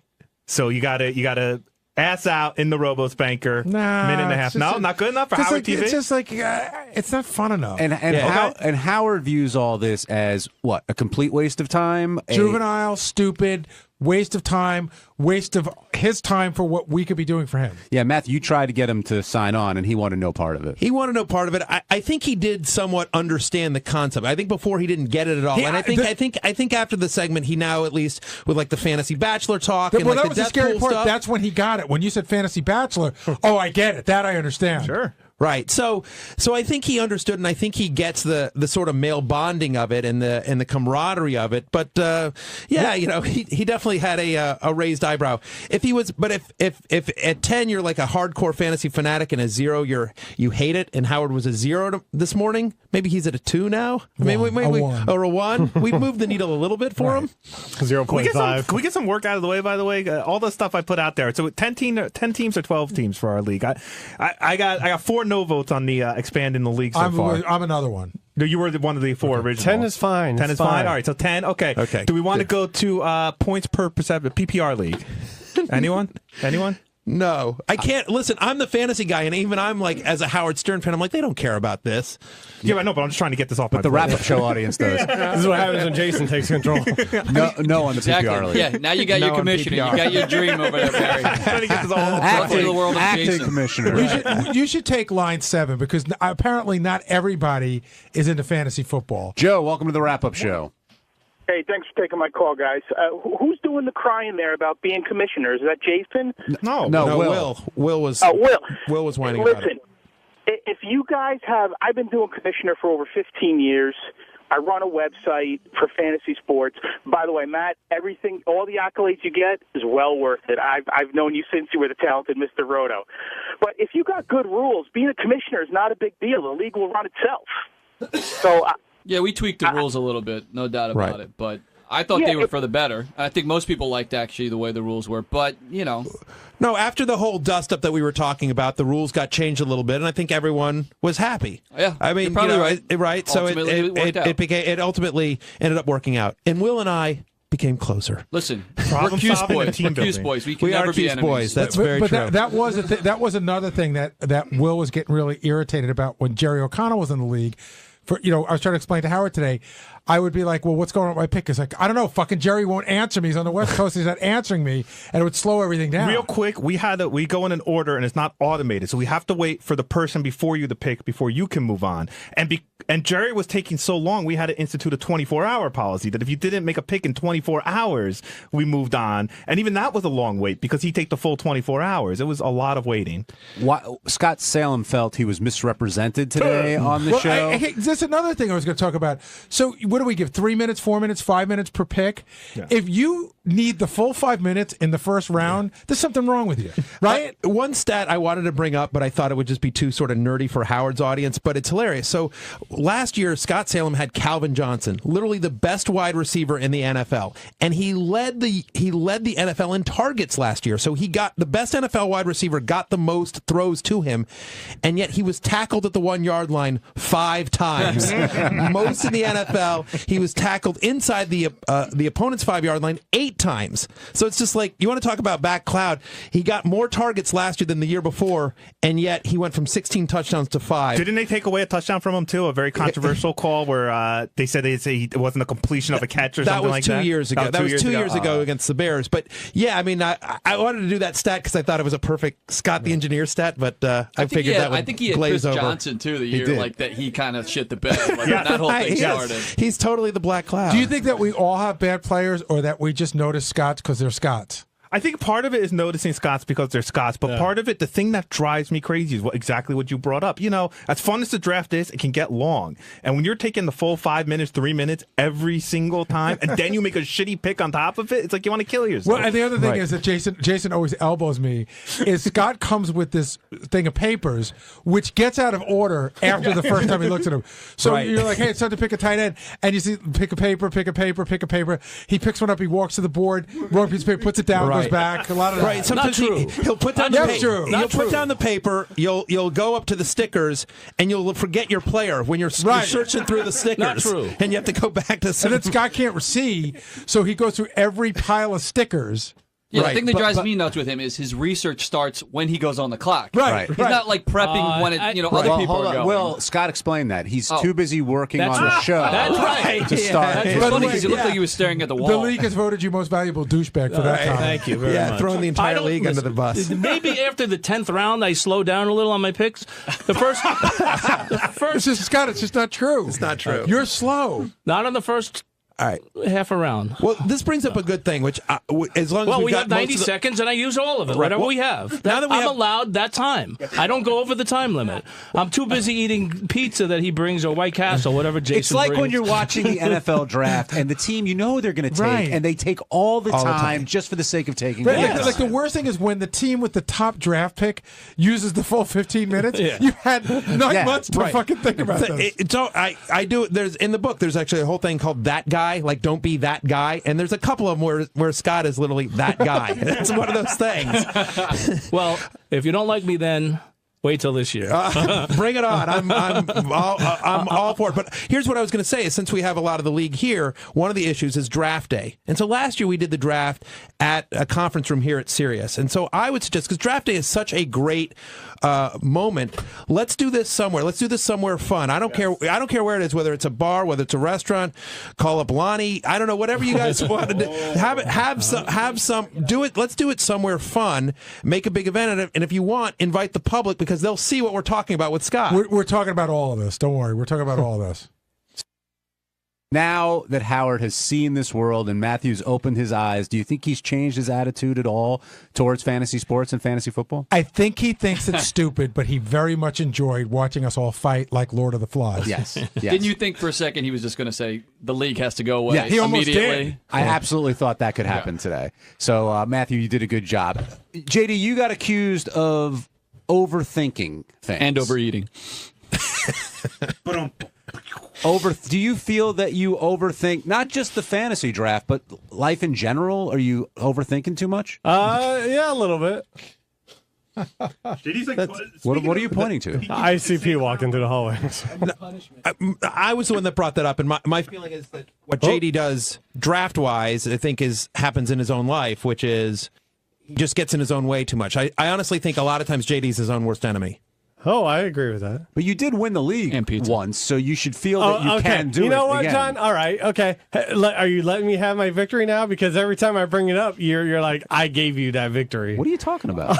You're such an asshole. He beat me that year. So how did he give it to you? How did you give it to him? Well, I gave him LaDainian Tomlinson and a couple other guys, but in a trade that favored him. I think. No. I gave you LaDainian Tomlinson. You gave me Steven Jackson. Oh, right. I gave you Steven Jackson. And something else. Well, anyway, but kidding aside, you won the league, so that means you can do it. Yeah, well, I'd like to do it again, but it doesn't help when you lose 3 times in a row. And I got you nagging in my ear like, I gave you that victory. I gave you that victory. Well, I did. But you have to block it out. You just have to have the confidence. You're like, I've won this league before. I can win it again. There's no way I'm losing last place 4 years in a row. You should be all in on this punishment. No. And you should be, I'm all in on this punishment. I'm going to do everything possible to make sure John Hine gets this punishment. What's the punishment? We have to figure that out, Benji. And you would be great to come up with what this is. We have to figure out what the last place you have to should fuck do. me, JD. One last question. How difficult is it to lose 4 years in a row? It's 3 almost statistically impossible. It's almost as hard as it is to win 4 years in a row, right? To win. I think it's harder to lose to finish last 3 years in a row than it is to win 3 years in a row. I actually think that's harder to do. Wow. All right, let's move on to another fantasy, if you will, with Sydney Leathers coming in today. And this one, Gary, I don't know. There was mixed reaction to her in terms of, is she making the most of the moment, and was she a victim here, or is she taking advantage of the situation? This is my personal opinion on it. She's not a victim. She's totally taking advantage of the moment. So what? She came in and she told us everything. And, listen, if he's going to do that shit and expect that no one's going to talk about it, then he's out of his mind. And I have been sort of supportive. I'm like, let the people vote. Live and let live. If they don't like him, whatever, he's a good politician. But when you start to hear the transcripts and then you start to hear her talking, it's very obvious, by the way. I think somebody in the office said it. This is a compulsion. Like, this is beyond just a horny guy. Because of the coming 5 times, because of the multiple... Well, because he can't stop doing it when he knows that continuing to do is going to wreck what he loves to do besides doing this, because of how involved he is with her. And I do believe that by the end of in 6 months, we're going to find out that he was coming 15 times a day with 3 different chicks. Robin asked a great question. Sorry, Jason. Robin asked a great question, which was, in his mind, is this his way of having a little fun, but not cheating? Like, does this not cross the line? Probably, but it doesn't cross his line. Does it cross your line? Here's the line that I put up. If my wife knew I was doing it, would she be mad about it? And the answer is yes, so it has crossed the line. Yeah, it bulldozes through the line, then, Jace. I think it's crossing the line, just the amount of time and effort he put into it. I mean, forget the sexting. That is like a major amount of time he's not spending with his family, so he could be on the phone with this girl or doing whatever. But it sounds like he's on for like a minute. It sounds like he spent 4 minutes in a day. I don't know, man. There was a lot of thoughts in those emails. Right. Like, it just seems like he's very involved. But I was comparing it the other day to the Chris Hansen To Catch a Predator series, because sometimes you see guys show up twice, like they get caught twice, and I always think, wow, that's like a real compulsion. That means you can't help yourself, and that's kind of what this reminds me of. And is it all about being worshipped? That's what she said. That's really what he's looking for. Like he just wants someone fawning all over him and thinking he's the man. No, I think he just wants to get off. I think but it was how he got off. Like that's true. It was how it was a lot of deference to him. Howard said this. We were at a dinner once. Believe it or not, I'll just leave it at that. But Howard once said that he put it into words, and he said it today on the show. Also, it's like, and it really struck me, and it strikes me about food like this too. Like how much sex do you need? So to me that really struck me. It's like it's not just the actual like hunger for sex. It's just like this, like you guys, the word compulsion. And because I know I do that with overeating. Like I'm not hungry. I just want to stuff myself. I want to stuff myself. And I think that's the kind of feeling he has. Yeah, I used to think Sex Addiction was bullshit, but when I see guys like this, I don't think it's bullshit. Yeah, I get the sense that it's less about sex and more about ego. Sort of to your point, John, and what Benji's saying as well, right? Yeah, more about his ego. Why do you think she fell in love with him or fell? I don't think she fell in love with him. I think it's a great thing to say. I think she, one of the things that she said today that I thought was very disingenuous that made me laugh is, he would call me up and then he would like jerk off and come and I would just be like, ooh. And then I want to say, but you continue to take his call. Yeah.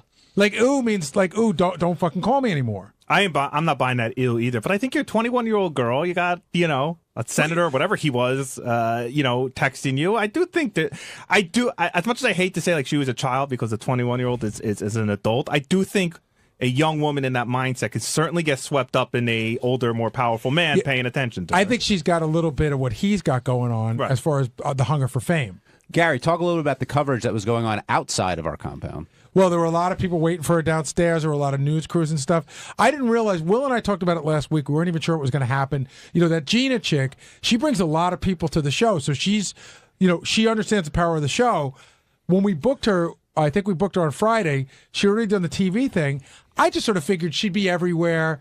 And then we talked to her. I had no idea that she wasn't doing anything except for that TV show and then us. Yeah. And then it was like JD was talking last night. I'm watching Channel 11 News. It's the lead story. The guy starts by talking about she'll be on the Howard Stern show tomorrow. They're shooting in front of our building, and then he ends the story by, well, we'll see how this turns out when she talks to Howard Stern tomorrow. Yeah, it was on Entertainment Tonight. It was on CNN. It was everywhere. And CW11 was plugging it every hour that she's coming on the show. This is the biggest deal since Donna Rice recreated the photo on the cover of the New York Post and sat on Howard's lap. Do you think when she, as far as we know, like she gave the photos to that website, The Dirty, right? I think so. But she said anonymous at that point. Yeah. Was she already planning to be outed at that point, do you think, or hoping to be? I think if you're giving photos to a website called The Dirty... No, but she was... At that point, it was all blurred out, and she claims another website, which it did, that's how it played out on the web, like revealed her, like from the screenshot, from the blurred screenshots and everything. Why are you giving pictures to any website if you don't think there's a chance of being known? She says, and this is the part that I get a little... seems a little bit offensive to me. Is like it was. I think she might have really been sincere about, hey, this is not the guy that should be mayor, but I think she wanted it out there also that she was part of it. Yeah, I mean, I don't listen. It's offensive when there's a couple and you're married, and then one person comes and starts telling all the stories because you have a bond there. When two people are engaged in this kind of behavior, to me, it seems like all bets are off. Does he drop out now? You think? Will he give in? I really do think Doug Goodstein was taking notes, and he really felt that there's no way he can make it through the end of the day based on what was said today. Well, he can't answer. I mean, if any reporter now is going to have a list of 30 questions based off today's show, I don't know how he's going to even talk about anything else. Do you think, for let's say his long-term goal is to be a respected figurehead, politician or something, a liberal figurehead, is it better for him to stay in or get out at this point? I don't think you can even think about what's better for the long run. I think you just have to think about what's going on right now. Yeah. He's got no shot. I mean, no. I know he has no shot. Of winning mayor. I'm not even saying that. I'm just saying in terms of being respected. Right. I think he will be back. No, but here, Benjy, think about this. Think about Clinton, right? And regardless of what you think, Clinton has a lot of political fans, people who think he was a great president. Regardless of where you fought, there are a lot of people that feel that, and yet still, however many years later, you think of Clinton, and that's that's the joke. But Clinton is a very respected figure. Of course he was, but it's still part of his DNA. I don't think he'll lose. He won't lose. You know what I'm saying? Like, hold on, guys. Let's talk a little bit about Robin Quivers' birthday. It is August 8th, but we celebrated today, and a lot of greetings, a lot of blasts from the past, and Robin seemed to enjoy it, but I wasn't sure, Gary. Do you think she had a good time with I wasn't sure either. Like, at times she was, like, laughing, thought it was funny. Then at other times I thought she seemed moderately annoyed. But all in all, that's how somebody's birthday should be celebrated around here. I agree. If you leave happy, then we're not doing it right. And I thought the Peruvian shaman was quite excellent. That was great. That was great. He was just awesome, and what he was saying was awesome. Do you feel when your birthday comes around now, do you enjoy it, or is it like, okay, I'm getting a year older, and, I'm not going to have too many more of these? It's like, wow. I'm not. That's to everyone, not just to Gary. I'm not there yet, but it's sort of like not what it used to be. I think the whole big thing was like, I hit my 40th, and that was great. Then I hit my 50th, and now it's like, I'm not looking, like, I was looking forward to hitting my 50th, thinking like, okay, I'm in pretty good shape. I still feel good. I got a good job and everything. But now 60 just means you're just flat out fucking old. Do you calculate like how much time you think you have left? Yes, every day. Right. And where are you at? I'm thinking my Mendoza line is 80. So I always think like 80 is about what I aspire to get to. So I think to myself, okay, so that gives me 28 more years. And I always do everything like my dad was about the same age when he had me as I am when I had Jackson. So I sort of correlate, like I wonder what my dad was doing at this period, that sort of thing. JD cannot answer that question, by the way, Benjy. He can't. I understand how he feels. I mean, it freaks me out too. I can talk about it, but it freaks me out. It freaks me out all the time. I think about it now that I've had daughters. Like, that's the thing. Like, now that I have children, like, I think like I want to make sure I want to see them get married. I want to see them graduate college. I want to see their grandkids. Like, you start thinking about that, and it freaks you out. Does it make you feel better at all about your own mortality that they're out there? Yes, but also, like, anytime I hear a story about, like, he just passed away, he was 48, and you're like, oh my God, you know what I mean? Like, you hear those stories all the time, and they freak me out all the time. Well, I'm going to get a little personal with you. I hope I'm not going to a strange place, but you're also you have twins that are fairly young. You have kids later in life, so are you like the older dad at a lot of stuff? Oh yeah. That's the other part that freaks me. Like, I've done that math. Like, so I'm 43. My twins are a year and a half, right? So I'm just like, so I'm going to be like 60 when they're graduating college. You know that, like, right. So like if they get married at 30, right, you'll be 73. Right. Yeah, like I've done all that math. Like, okay, like, all right, well, if they get married young and they have kids, maybe like at 80, like, I've done that math. No, I get it. And it's like, it depresses me sometimes. It definitely freaks me out. Will, you just had a daughter. Do you feel the same way? Do you think that way?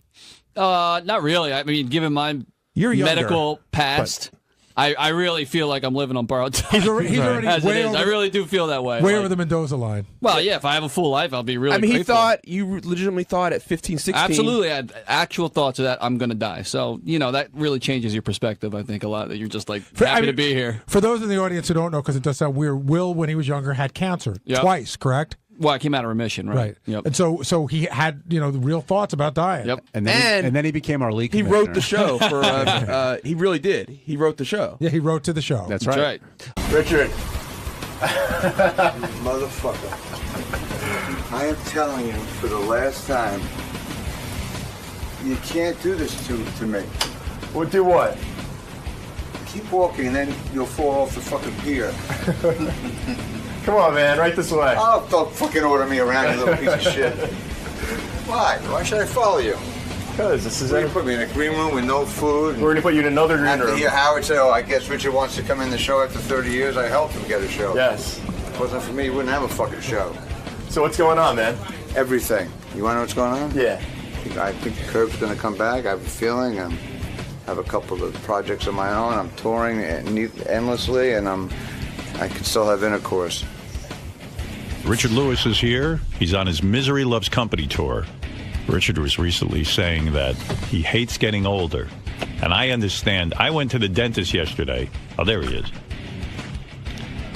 A lot of the guys were commenting on the way Richard dresses. They say he always wears a Nehru jacket. He still has Nehru. Well, this is what's aging him. Yeah, that's what's aging you. You would look much younger if you got quite that. a nice hello after 6 months. Why do you always say the guys By the way, want I to know? got to take a What's the shit. matter? Is there a private John? You can use it. It's I for was you. listening- Hi, guys. there. I was listening to that. You know, you have perfect right. No one should sit on that fucking toilet but you and maybe and your cast. No, I have But a he private has his bathroom. own. Oh, of course you would, but I have my don't own. want to have some strange asshole sitting on a toilet. First of all, you know, it's not right. We set up that bathroom for our guests. I'm an elitist when it comes to moving my bowels. Well, honestly, I'm going to tell you something. Can I sit down? Yeah, sit down. That bathroom was set up for guests, actually, and it's pretty embarrassing when the guests show up and there's shit on the floor. Like one of our guys shits on the floor. Is that a tattoo on your hand? Huh? Is that a tattoo on your hand? No, Or it's do you get no, 'cause ink, it's writing jokes and shit. Oh, you're all writing day long. jokes. That's well, no, all. millions of but Are you trying to show people what you do for a living by keeping ink on your hands? You're saying, "Hey, look, I'm a writer.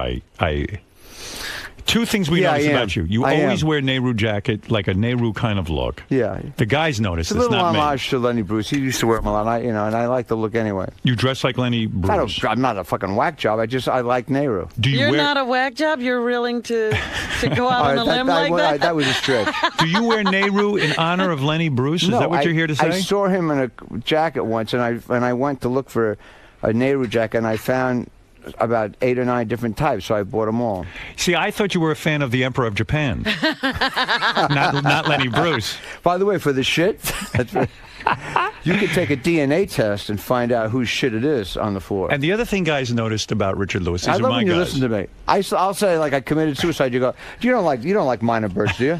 I don't listen to you. It's fine. I love it. Like, do you wear a top hat in honor of Lincoln? I mean, how else do you dress? Who else are you honoring with your garb? Yeah. Well, I'm wearing the It's a tramp tribute. outfit. But you're one of the few. The Keaton hat. That's really an unusual thing, really. I'm like Jewish Carrot Top now. You love Lenny Bruce and you dress like him out of homage, I guess. Well, look, Peter Sellers wore Nehru outfits. Do you love Nehru? Gandhi. You love Nehru. This Love jacket. Nehru. This Well, jacket. Gandhi wore a diaper. Yeah. Well, over a big diaper. No, it's very interesting because he does. He wears Nehru all the time. I think I'm one of the best dressed comics that ever lived. What do you think of that theory? I don't believe you see that. these schmendricks come in here. You look good, though. You always have a nice look. And the other thing is, too, your smell is unique. Gary said to me, all the guys are saying, Richard always comes in with this very soapy smell. A soapy It's not smell. soapy, thank you. What is it? That's not. What is it, a it's cologne? Aqua de Silva. I've worn it for 40 years. But you put a lot on. I mean, it's part of who I'll you tell you are. the truth. I put a funnel in my ass and it's everywhere. Aqua? You want to know something really bad? Salva. Every chick that I went out with since college loved it. Wrong. My wife hates it. Of course. You know what she feels? It smells like soap. It's soapy. I feel like she feels like you, and it pisses me off. Feels like you're overly showered in some way. That's what she says. It pisses me off. Every other person I cheated on everyone but my wife, and the one woman who I finally marry hates the way I smell. But you realize what it is. Women shouldn't really be that aware of that smell. Why in other not? words, you're probably putting too much on. I put a whole shitload on. Yeah, I mean, I can smell it from here. You can't, can you? Yeah. You know, you recently said you hate getting older, and I was at who likes it? Yeah, I was at the dentist yesterday. Yeah. Now, I've been having a thing that whenever I drink something really cold, it hurts my tooth, like a cavity. So You're getting that pain. Well, I had this pain. Maybe you have a nerve problem. Maybe I had a problem. So they took X-rays. They don't see anything. The guy figured out. Dr. Kaufman figured out. He says to me, "When you get older, your gum starts to recede a little bit." That's true. I heard that too. Yeah. Your But nerve 20 is years ago, I heard exposed? that. Yeah, he goes, "It's nothing. You know, they put some stuff on it, but it's horrible, right? Getting older, you don't like it." I have a torn rotator cuff, torn bicep, had a hernia. You're a mess. A ball popped out of my groin. I didn't know what it was. I thought it was a tumor. Did you get an operation? Yes. So I went back because it's hurting for the last year. So the doctor, who's a genius, right? He brings in a protege. So they both put each finger, one put up one ball and one on the other one. I almost had a fucking heart attack. Why do they each need to put a finger on your balls? Do you think Because you're a he's celebrity? showing the protege how to do a hernia test. You? But Why do you have to you're be a the celebrity. crash I would test imagine dummy? you must be. You should be treated a certain way. What do you Only think? I swear one to God, this is finger. the truth. Right. When you go for a physical, you got to take urine. You give your urine. Yeah.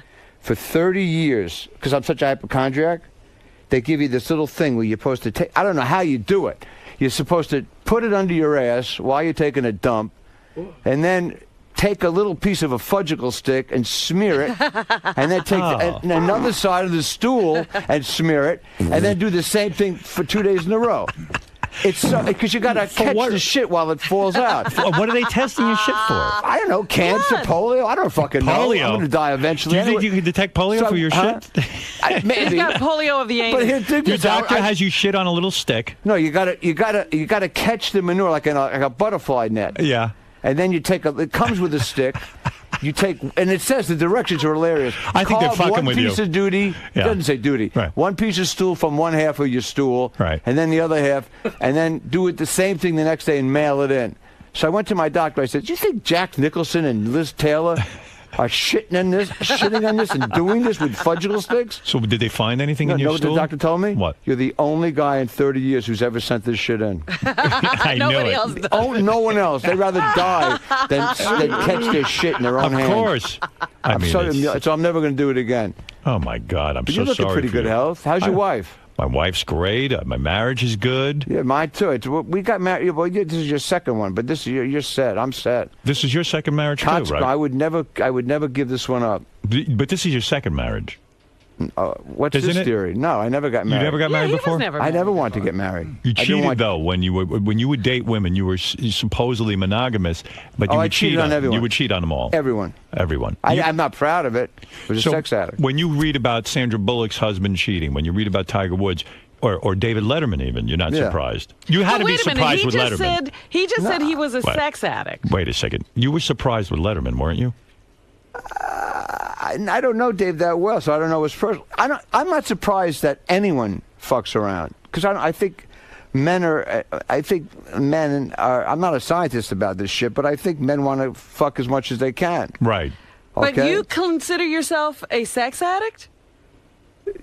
Here's the difference. I was a sex addict when I went from one woman to another because that was it. It was a conquest, like another line of blow. But when you're in one relationship and you want to be, and I don't want to commit adultery, then it's great if you can become a sex addict with the same woman, like Howard keeps saying on the air. He loves to fuck and all that. Right, he doesn't right. masturbate. He saves his sperm, which to me is like a joke. Right. You don't save sperm. I didn't say save my sperm. I heard you once say you save up your sperm. No, I said you save up your desire. In other words, if you keep that's right, you did say that. If you keep beating off, then you don't want to be with the same woman. Never stops me. I beat off a lot, and I still can You get still up. beat off?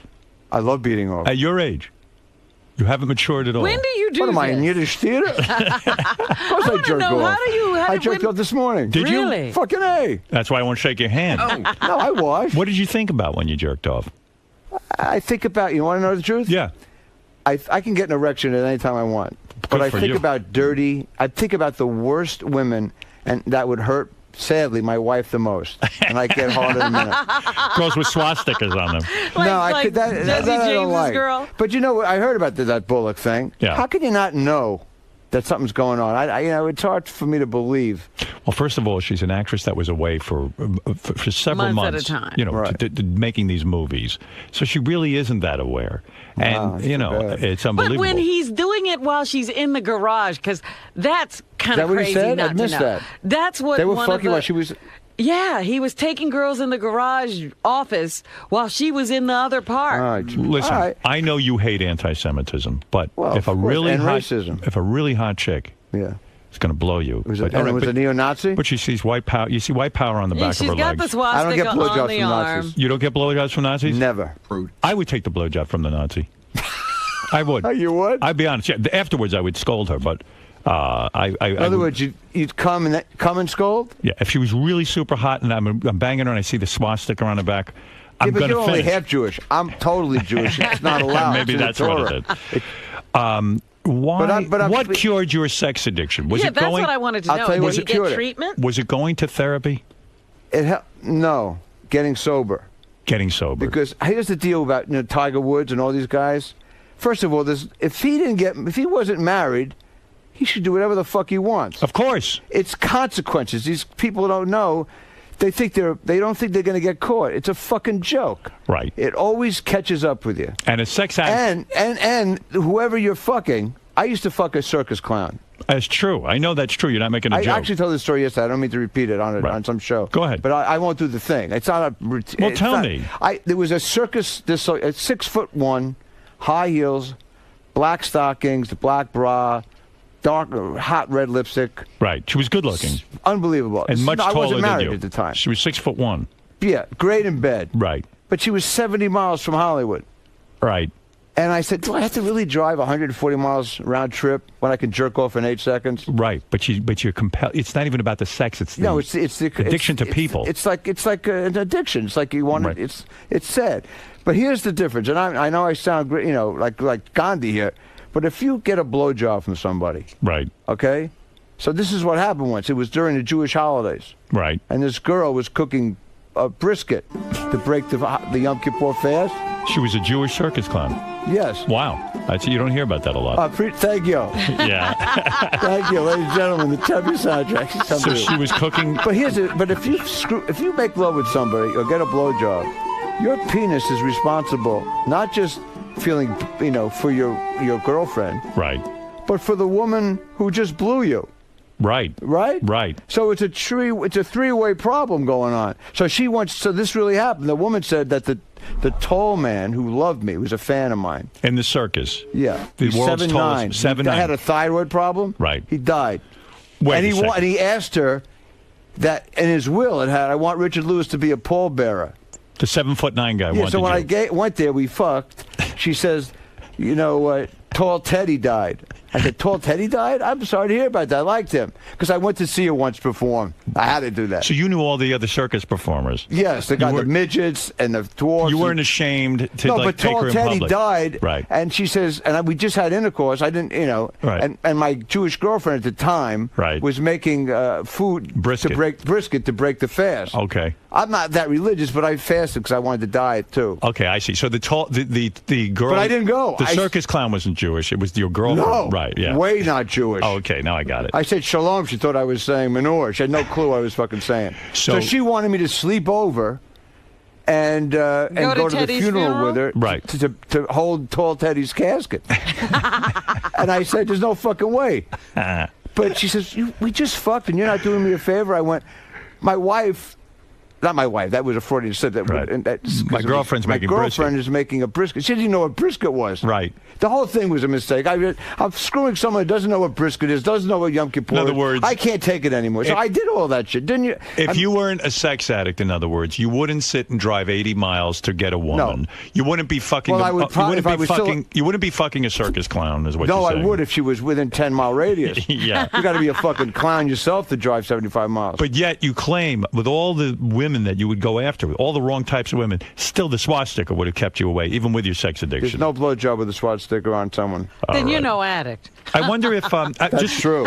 I'm Good sure point. you're no expert in this, but I wonder if Tall Teddy's feet stuck out of the casket, or do they actually build? I didn't go to the funeral. Did they cut off his feet? You think?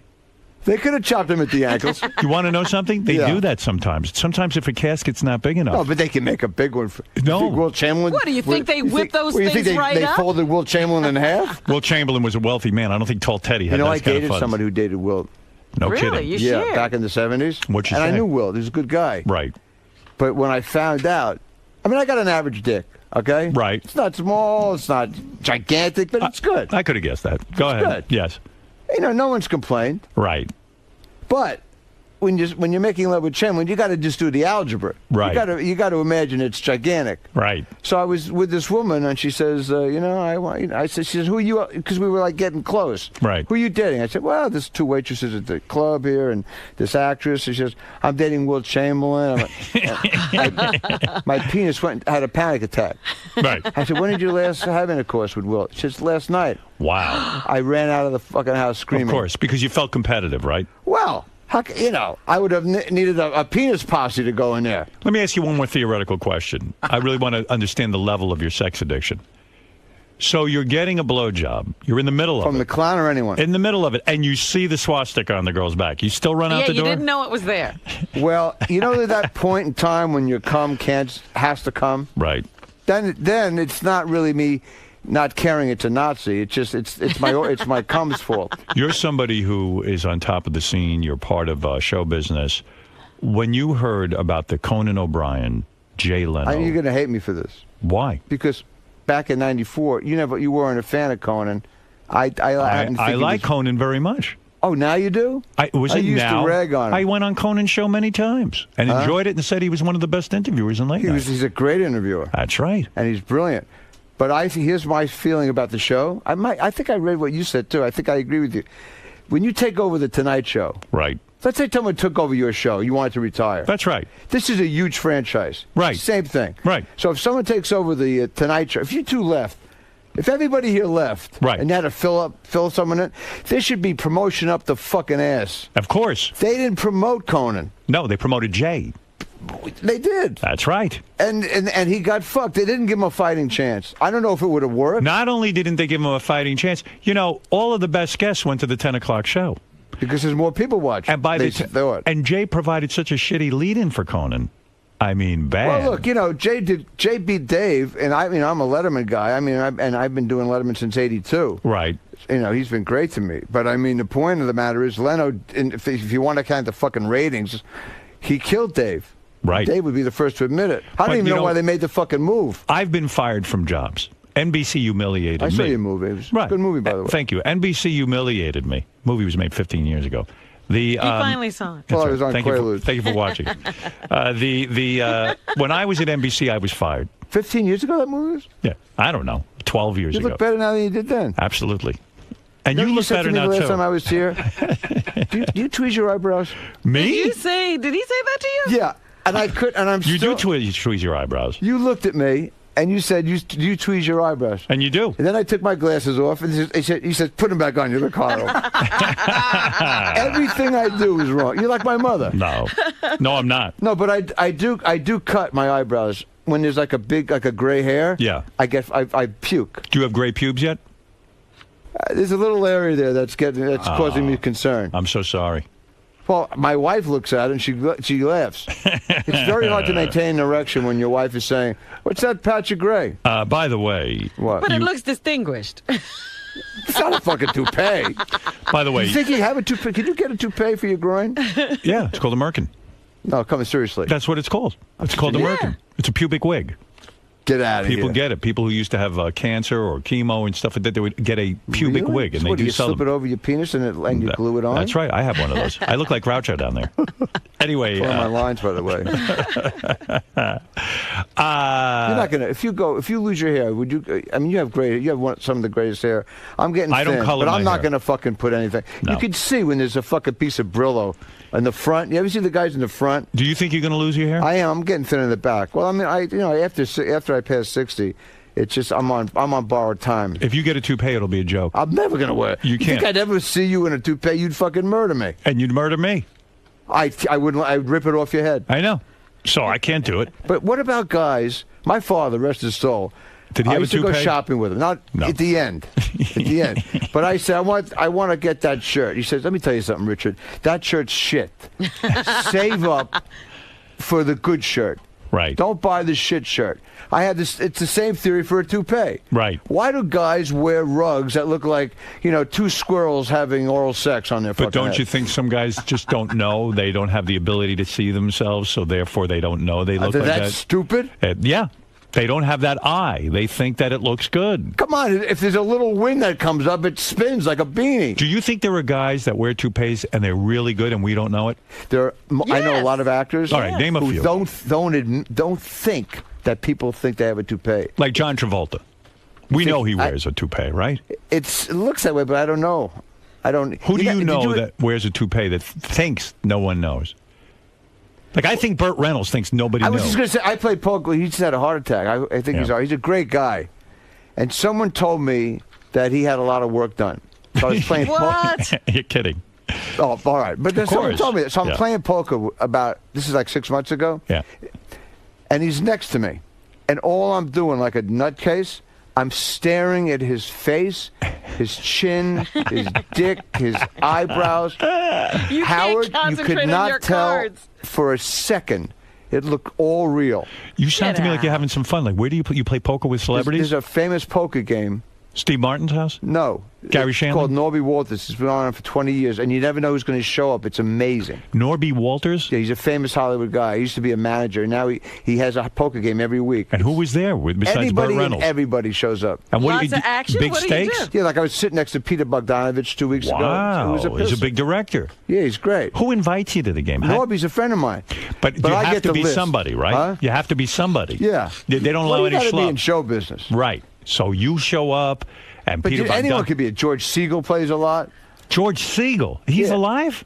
Yes. I had no idea. Yeah. Well, do you play a lot of cards? Are you a big but gambler? look, it's only $1 too, so it's just for fun. Right. So listen to this. About 4 months ago, Larry David, who I rarely see. Right. And I know him you're